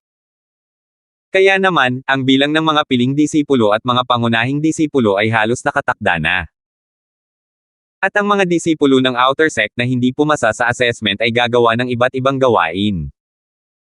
Ang iba't ibang gawain ay walang kahit kaunting katayuan sa Tranquil Cloud Sect. Araw-araw, kailangan nilang gumawa ng maraming iba't ibang bagay. Wala talagang gaanong oras para mag-cultivate. Sa gitna ng mga piling disipulo, mga pangunahing disipulo, at mga disipulo ng panlabas na sekta, ang pagtrato sa kanila ay nagkaroon din ng napakalaking pagkakaiba. Sa Central Academy, marami sa kanila ay miyembro ng mga pamilyang aristokrata. Para sa kanila, walang pinagkaiba ang paggamit ng mga mapagkukunan ng akademya. Ang kayamanan ay nagpahintulot sa pagiging kusang loob. Pero hindi iyon magagawa sa Tranquil Cloud Sect. Ang Tranquil Cloud Sect ay nagpatupad ng sistemang puntos.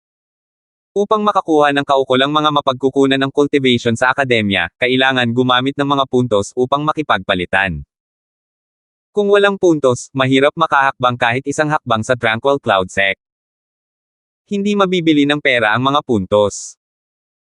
Sa pamamagitan lamang ng pagbibigay ng isang tiyak na antas ng kontribusyon para sa sekta makukuha ang kaukulang puntos. Makikita mula sa sistemang ito na ang pagtatangkang manigarilyo sa buhay sa Tranquil Cloud Sect ay talagang hindi praktikal. Sa pamamagitan lamang ng patuloy na paglinang, at paglinang, maaaring matatag na makapanindigan ang isang tao sa sekta. Wala ni isang basura ang itinaas ng sekta. Walang pakialam na sinulyapan ni Gian ang dalawa at sinabing, pareho kayong natapos basahin ang mga patakaran ng sect. Masasabi ko sa inyong dalawa na sa kasalukuyan ninyong lakas, kaya nyo lang talagang mapabilang sa gitna ng mga outer sect disciples. May distansya pa rin kayo sa core disciple. Lalo na si Mateo. Nasa second level spirit condensation realm lang kayo. Malamang nasa pinakamababa kayo kahit sa mga outer sect disciples. Kaya, dapat ninyong higpitin ang oras para makapag-cultivate pa kung gusto ninyong makuha ang mga naaangkop na resources. Kung hindi, matatanggal kayo sa first sect competition. Iiwan din yan si Joven na walang mukha, di ba? Nang marinig ang sinabi ni Gian, tumingin si Terry kay Mateo ng kakaibang ekspresyon. Ang lakas ni Mateo ay nasa ilalim lamang ng bar aisle sa gitna ng mga disipulo ng outer sect. Tiyak na hindi alam ng Gian na ito ang nakakatakot na aspeto ni Mateo. Kahit na nakarating na siya sa 5th level spirit condensation realm ngayon, hindi rin niya sinabing tiyak na matatalo niya si Mateo. Kahit na ang lakas lang niya ay kapantay ng mga nasa gitnang antas ng mga disipulo ng outer sect, halos kapareho lang niya si Mateo. Imposibleng mapunta sa pinakamababa. Bukod pa rito, dahil sa bilis ng pag-unlad ni Mateo, malamang na magiging matatag ang kanyang paninindigan sa mga pangunahing disipulo pagkatapos niyang makapasok sa sekta, tama ba? Nakita ni Gian ang ekspresyon ni Terry at walang ingat na sinabi, hindi pa rin kayo masyadong malinaw na nakakaintindi tungkol sa kapangyarihan ng mga disipulo ng sect. Gusto ko lang sabihin sa inyo, huwag kayo maging sapat na inosente para isipin na kaya ninyong lumukso sa labanan. Mapagtatanto lamang ninyong dalawa kung gaano kayo kaliit at kaina pagkatapos ninyong makapasok sa Tranquil Cloud Sect. Nagulat si Terry nang marinig iyon, ngunit tumawa si Mateo at sinabing, gustong-gusto talaga ni Lord Gian na mag-alala. Kung marami kang libreng oras, bakit hindi mo turuan ang walang kakayahang disipulo mo? Sa tingin ko, sa kanyang mga pamantayan, halos hindi pa rin tayo kayang maging core disciples pagkatapos mapunta sa sekta. 188. Ang mga mata ni Gian ay nagpakita ng kaunting malamig na liwanag. Malinaw na talagang galit na galit siya sa paulit-ulit na pagmumura ni Mateo sa kanya. Hindi mababa ang katayuan ni Gian sa sekta. Magiging lubos na magalang ang mga disipulo kapag nakita nila siya. Kailan pa may nang-ahas na sawayin siya ng ganito? Hindi pa nga pumapasok si Mateo sa sekta ngayon. Kung papasok siya, ano kaya ang mangyayari? Siyempre, tiyak na hindi niya iisipin ang sarili niya. Siya ang unang nag-udyok kay Mateo. Haha, magaling. Napakagaling. Mateo, sa kasalukuyan mong kaharian, may karapatan ka lang na mapunta sa pinakamababa kapag pumasok ka sa Marshall Hall. Pero hindi naman masama ang talento mo sa alchemy path. Kung papasok ka sa Peel Hall, baka mapanatili mo ang pagkakataong maging isang core disciple. Gayunpaman, natatakot ako na hindi ko pa ito nasasabi sa iyo.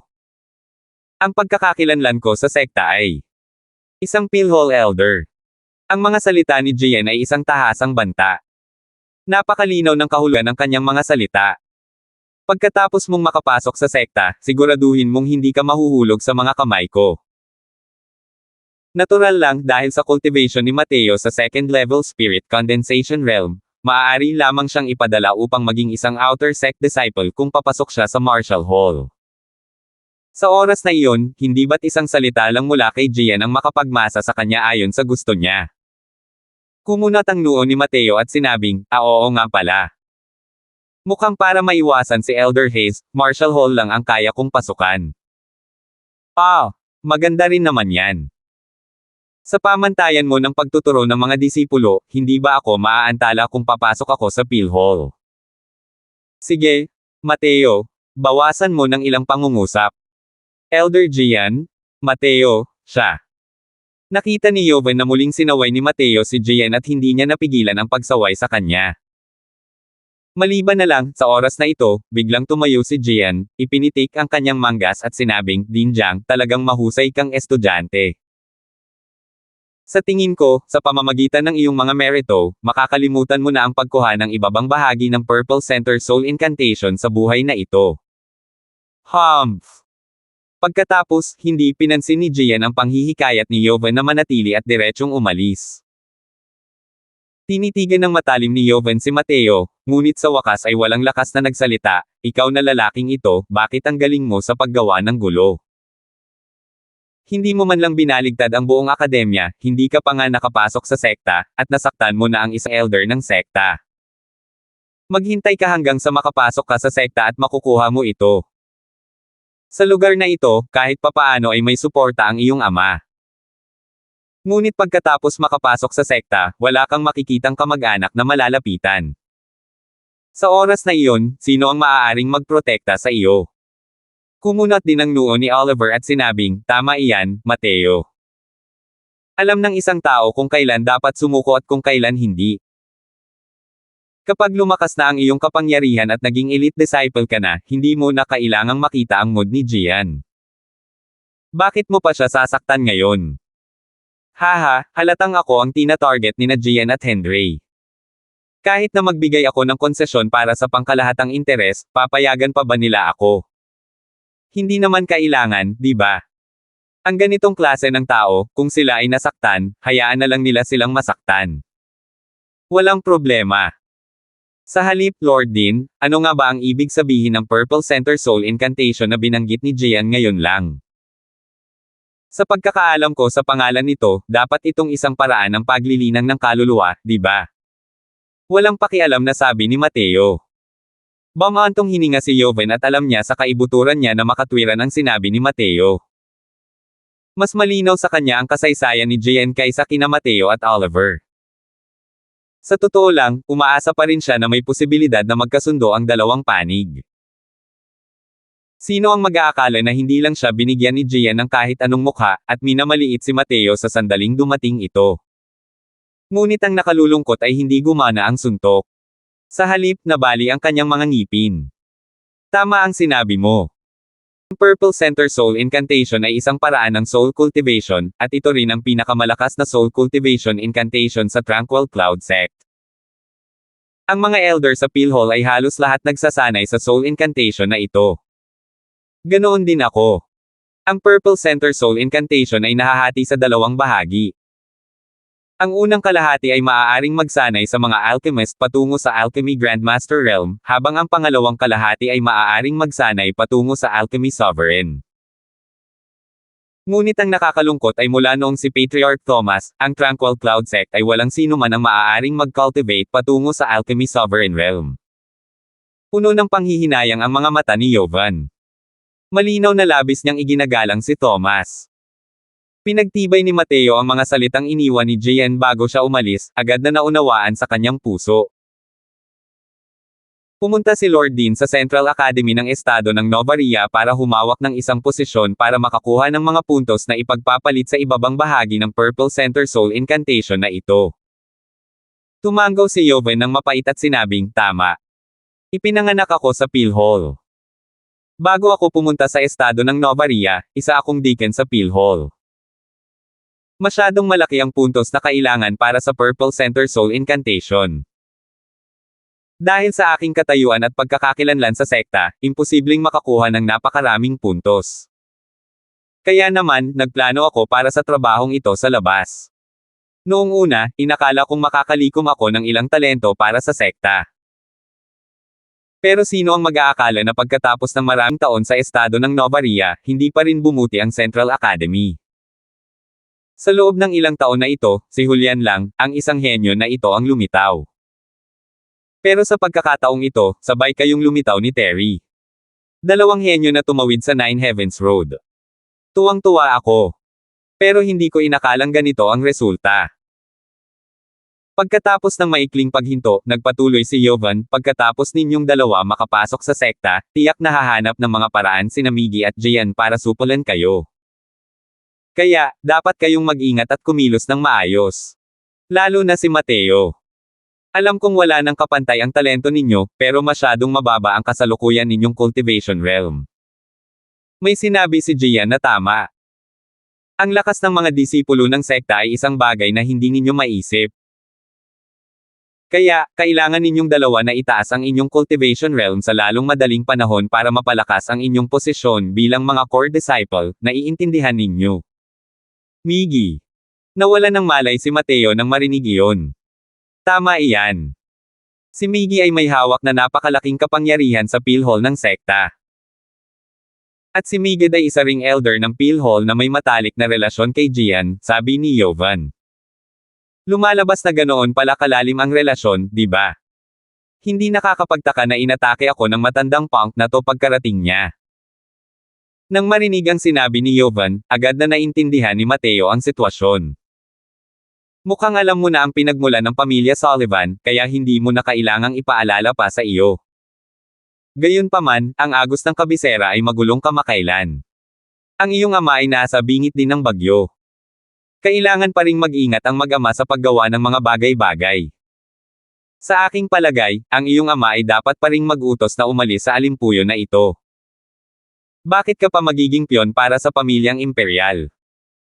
Napakalinaw na alam ni Jovan ang mga kilos sa estado ng Novaria na parang likod ng kanyang kamay. Maliban lang sa pagiging malayo niya sa iba at hindi siya komportableng makisali. Umiling si Mateo at sinabing, hindi na mapagkakasunduan ang samahan ng ating pamilya Croswell, ng pamilya Wagner, at ng pamilya Sullivan. Kahit hindi sila gumawa ng ganoong kalaking problema, ang dalawang pamilyang ito ay nakatakdang mawasak. Hindi napigilan ni Jovan ang mapabuntong hininga matapos marinig ito. Mapang-ipong mga salitang ito. Kahit siya, si Jovan, ay hindi nangangahas na sabihin na lipulin ang dalawang dakilang pamilyang ito. Ngunit natural lang iyon na lumabas sa bibig ni Mateo. Kailangang malaman ng isa na sa dalawang magagaling na pamilyang ito, ang mga powerhouse ng Crystal Formation Realm pa lamang ay kasing dami na ng tatlo. At sa panig ni Mateo, kasama sina Gavin at ang tiyuhin ng imperyo mula sa pamilyang imperial na matagal nang hindi nagpapakita ng kanyang mukha, tatlo lamang ang natitira. Parehong magkapareho ang panig. Napakahirap talagang lipulin ang kabilang panig. Ano ang pinagbabatayan ni Mateo nito? Mateo, walang hanggan ang iyong mga inaasam sa hinaharap. Huwag kang maging padalos-dalo sa paggawa ng mga bagay-bagay. Hindi pa rin sapat ang iyong lakas para gumawa ng ingay sa gitna ng bagyong ito. Huwag mong sirain ang sarili mong magandang kinabukasan para sa ganitong uri ng secular na mga gawain sa mundo. Mariing paghihimok ni Jovan.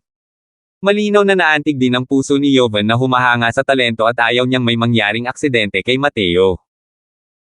Yumuko si Mateo kay Jovan at sinabing, relax ka lang, Dean. Alam ko na ang gagawin ko. Salamat sa pag-aalaga mo sa akin nitong mga nakaraang araw.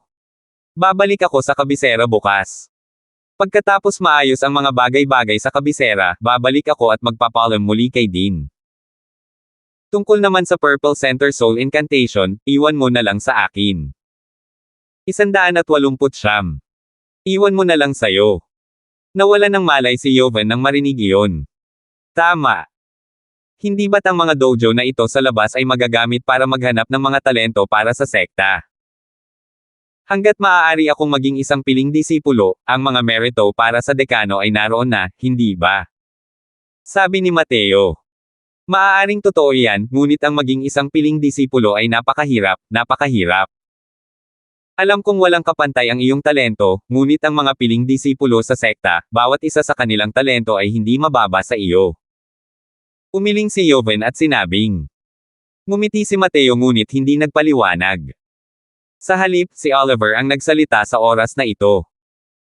Sabi niya, Lord Dean, ako naman, naniniwala na si Mateo ay maaaring maging isang piling disipulo. Kahit na paulit-ulit na sinasabi ni Gian na napakahina ng lakas ni Mateo, sa palagay ko ay mapapatatag ni Mateo ang kanyang katayuan sa mga pangunahing disipulo sa lalong madaling panahon. Nagpakita si Joven ng kakaibang ekspresyon.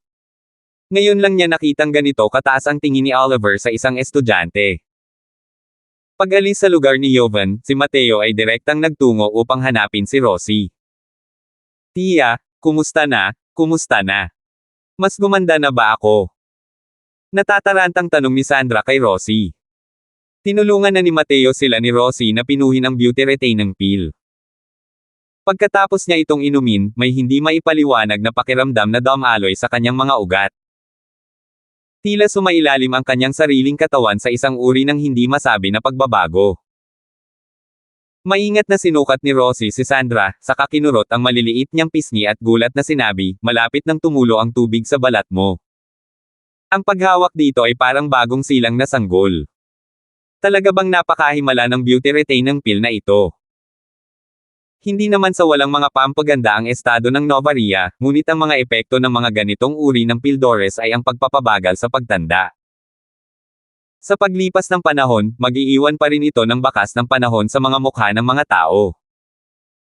Bukod pa rito, ang mga ganitong uri ng gamot ay may mga side effect paminsan-minsan. Sa paglipas ng panahon, unti-unti itong lumalabas. Gayunpaman, ang ganitong uri ng mga gamot ay nagtutulak pa rin sa ilang maharlikang babae na parang mga pato na dumagsa sa kanila. Kadalasan, hindi ito mabibili ng pera. Para magkaroon ng ganitong epekto ang beauty retaining peel na pino ni Mateo, kapag nakapasok na ito sa merkado, tiyak na tataas ito ng husto. Tingnan mo. Nawala rin mga kalyo sa mga kamay ko. Habang nagsasalita siya, ikinumpas ni Sandra ang kanyang mga kamay. Tumingin si Rosie, at totoo nga. Huwag mong isipin na si Sandra ay isang prinsesa na may lahat ng uri ng pagpapalayaw. Para lamang sa pagtahak sa landas ng pakikipaglaban, dumanas siya ng hindi kakaunting paghihirap. Dahil sa pagiging isang martial artist na gumagamit ng espada, nahirapan ang kanyang mga kamay na maiwasan ang kalyo pagkatapos ng napakaraming taon. Kung sasabihin man ang bahaging pinakakinaiinisan ni Sandra, iyon ay ang pares ng mga kamay na ito. At ngayon, ang kanyang mga kamay ay maputi at malambot, imposibleng maayos. Para itong isang dalagang lumaki sa isang boudoir at ibang-iba sa isang martial artist. Hindi ko inakalang kaya pala ni Mateo na pinuhin ang isang mahimalang medicinal peel. At sinabi pa niya na hindi lang basta walang side effects ang beauty retaining peel na ito, kundi mayroon din itong epekto sa pagpapabuti ng pangangatawan. Kaya ba ng isang tier 2 medicinal peel na makamit ang ganitong resulta? Hindi makapaniwala si Rosie. Noon pa man ay ipinagmamalaki na niya ang sarili niyang mga nagawa sa alchemy daw. Ngunit simula nang makilala niya si Mateo, alam na niya na isa lamang siyang pulaka sa ilalim ng balon. Tita. Gulat na bulalas muli ni Sandra. Ano ba ang ikinababaliw mo, buwisit na babae ka? Bulyo ni Rosie. Lumapit si Sandra sa mukha ni Rosie at bumulalas, Tia, dati, hindi mo kamukha ang tiyahin ko. Ngayon, mas lalong hindi mo kamukha ang tiyahin ko. Naku naman, kung hindi ako ang tiyahin mo, sino pa? Pagkatapos mong inumin ang beauty retaining peel, para ka ng kakambal ko. Kahit hindi naman ganoon katanda ang edad mo, mas bata ka na ngayon.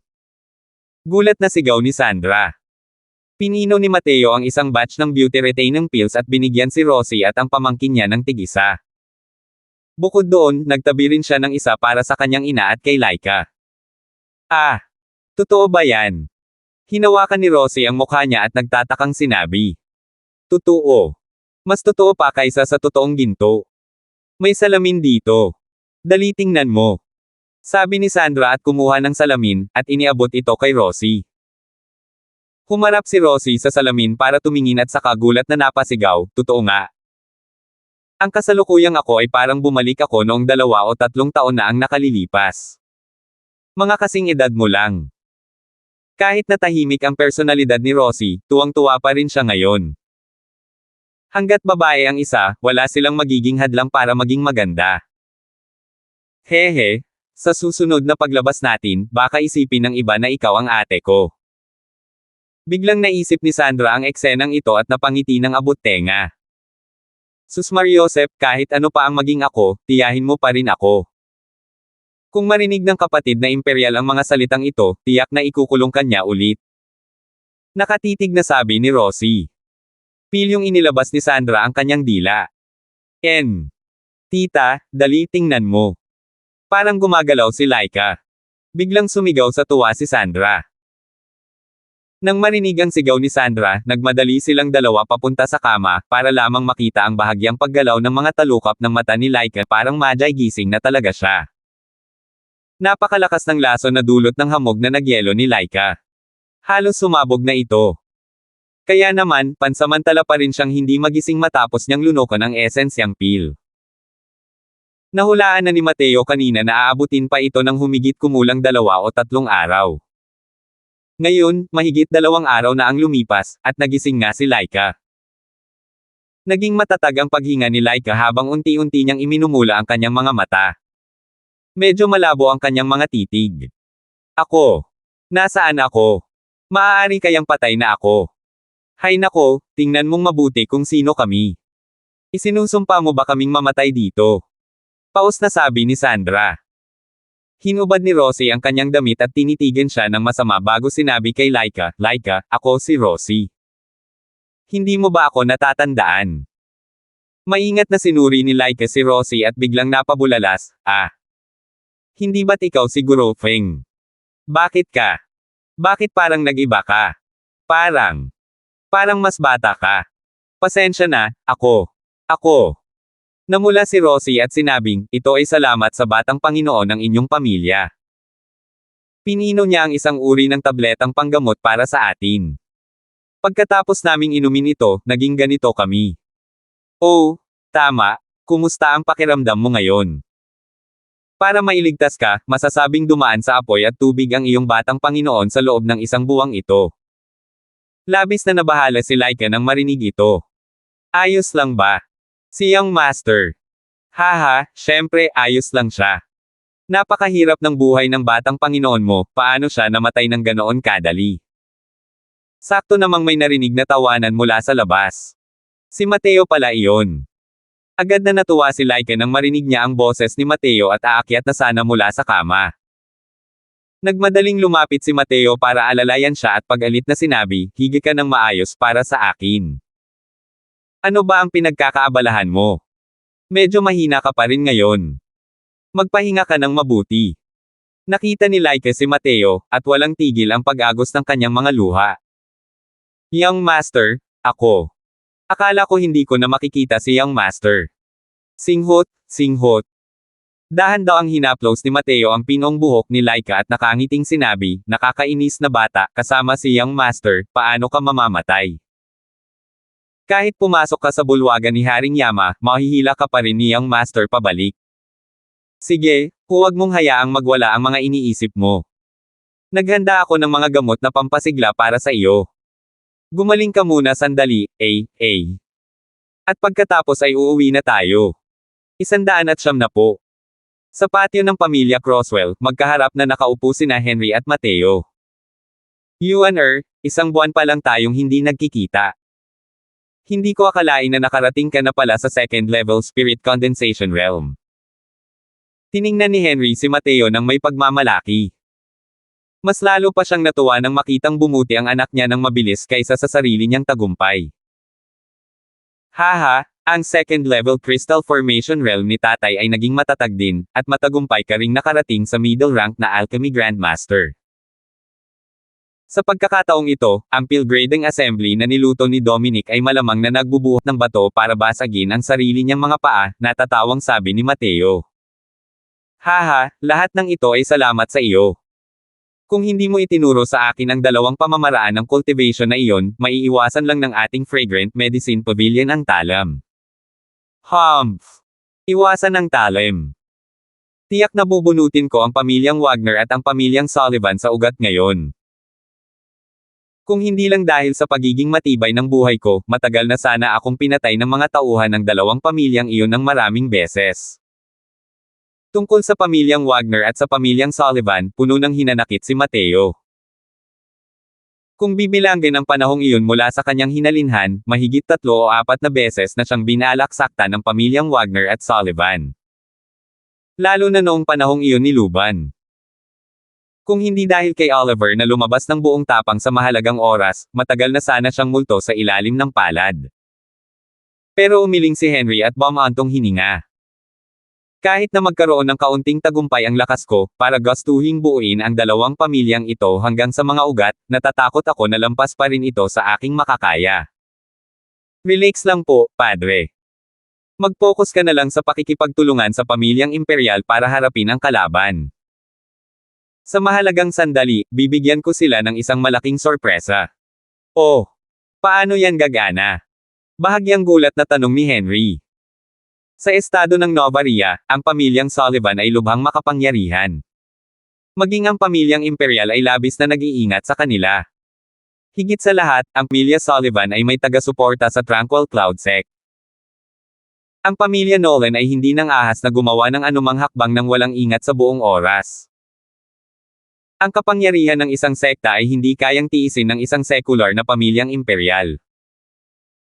Ang pamilyang Orleans lamang ang kayang lampasan ng pamilyang imperial sa pamamagitan ng casual na pagpapadala ng isang 7 o 8 level Crystal Formation Realm. Hindi pa kasama rito na ang Crystal Formation Realm ay kabilang lamang sa pinakamahina sa mga powerhouse ng sect. Sumunod ka sa akin, Ama. Tumayo si Mateo at nagtungo sa pribadong silid ng pagpipino ni Henry. Tiningnan ni Henry ang palihim na anyo ni Mateo at hindi niya maiwasang sumunod dahil sa pagtataka. Pagdating sa silid ng pagpipino, naglagay si Mateo ng mga restriction sa silid ng pagpipino bago sinabi kay Henry, "Pare, tingnan mo." Habang nagsasalita siya, casual na sumenya si Mateo. Isang puting unggoy ang lumitaw mula sa ere. Si Afflex nga iyon. Gayunpaman, tila hindi masyadong mabuti ang kalagayan ni Afflex. Malubha siyang nasugatan ng matandang lalaki ng itim na uwak at hindi pa rin gumagaling hanggang ngayon. Bagamat hindi naman nagbabanta sa buhay ang kanyang mga pinsala, kinailangan niya ng kahit isang buwan kung gusto niyang tuluyang gumaling. At hindi pa rin kayang pinuhin ni Mateo ang tier 3 medicinal pills ngayon, kaya wala siyang paraan para matulungan si Afflex na gumaling mula sa kanyang mga pinsala. Gayunpaman, ang pagdating ni Afflex ay nagbigay kay Henry ng malaking gulat. Kung hindi lang dahil sa sinabi ng kanyang anak na makinig ngayon, baka sumugod na siya para atakihin si Afflex ngayon din. Tier 3 Demonic Beast. Ngayon lang, isa kayang spatial artifact yan. Napuno ng matinding gulat ang mga mata ni Henry. Hindi makapaniwala ang mga titig niya kay Mateo.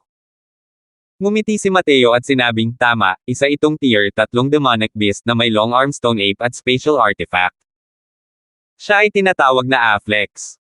Isang utusan na kinuha ko noong paglalakbay ko sa Endless Forest. Ang spatial artifact na ito ay pagmamay-ari rin ni Afflex.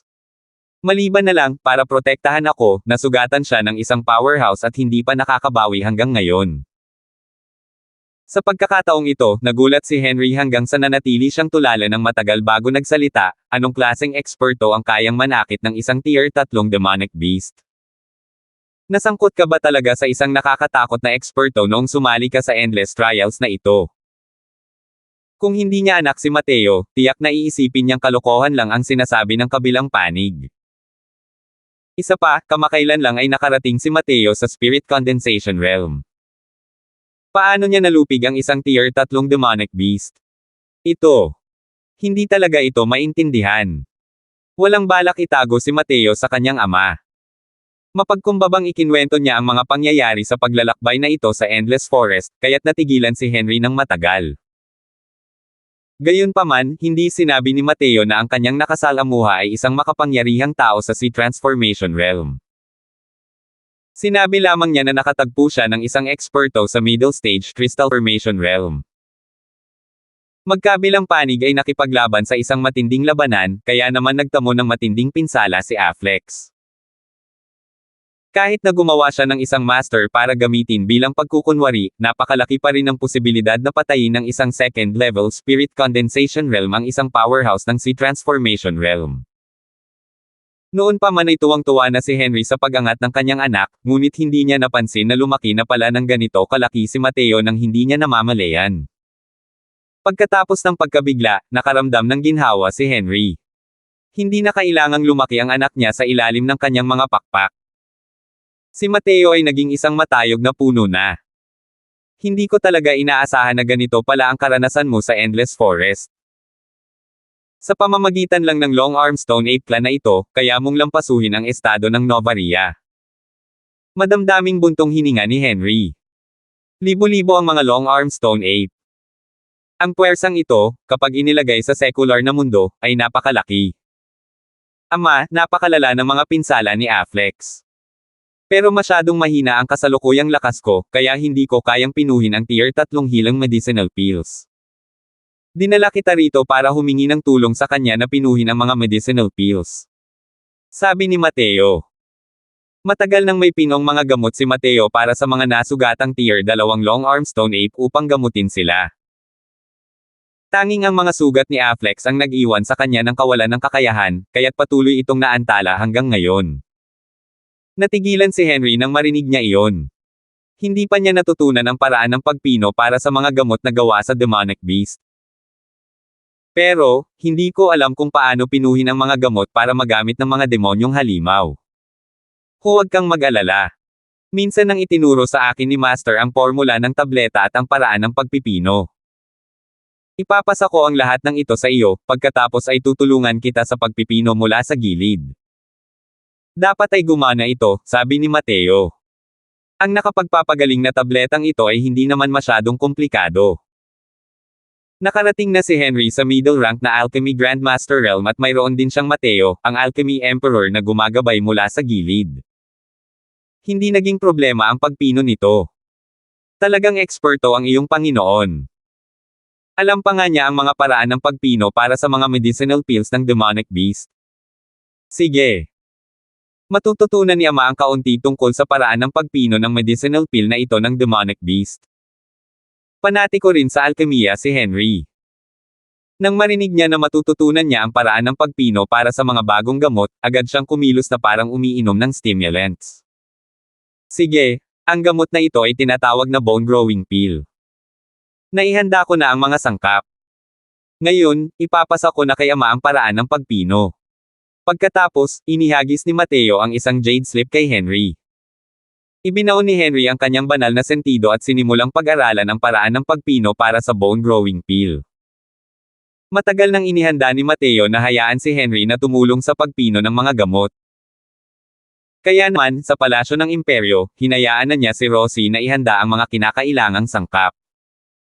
Bagamat napakahalaga ng mga tier 3 herbs, hindi nito kayang talunin ang Imperial Family.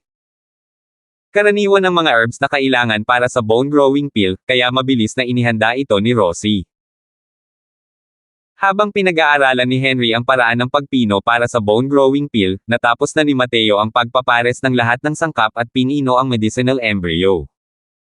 Isa si Henry ay responsable lamang sa pangwakas na pagpino.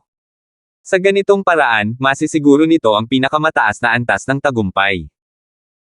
Pagkalipas ng 4 na oras, nagising si Henry mula sa kanyang pagmumuni-muni. Nang makita niyang natapos na ni Mateo ang pagpino ng medicinal embryo, hindi niya maiwasang lihim na mamangha. Tapos na, simulan na natin ang pagpino. Sabi ni Henry. Sige. Naghanda ako ng 5 set ng mga halamang gamot. Dapat sapat na ito para mapino ni Ama ang bone growing pill.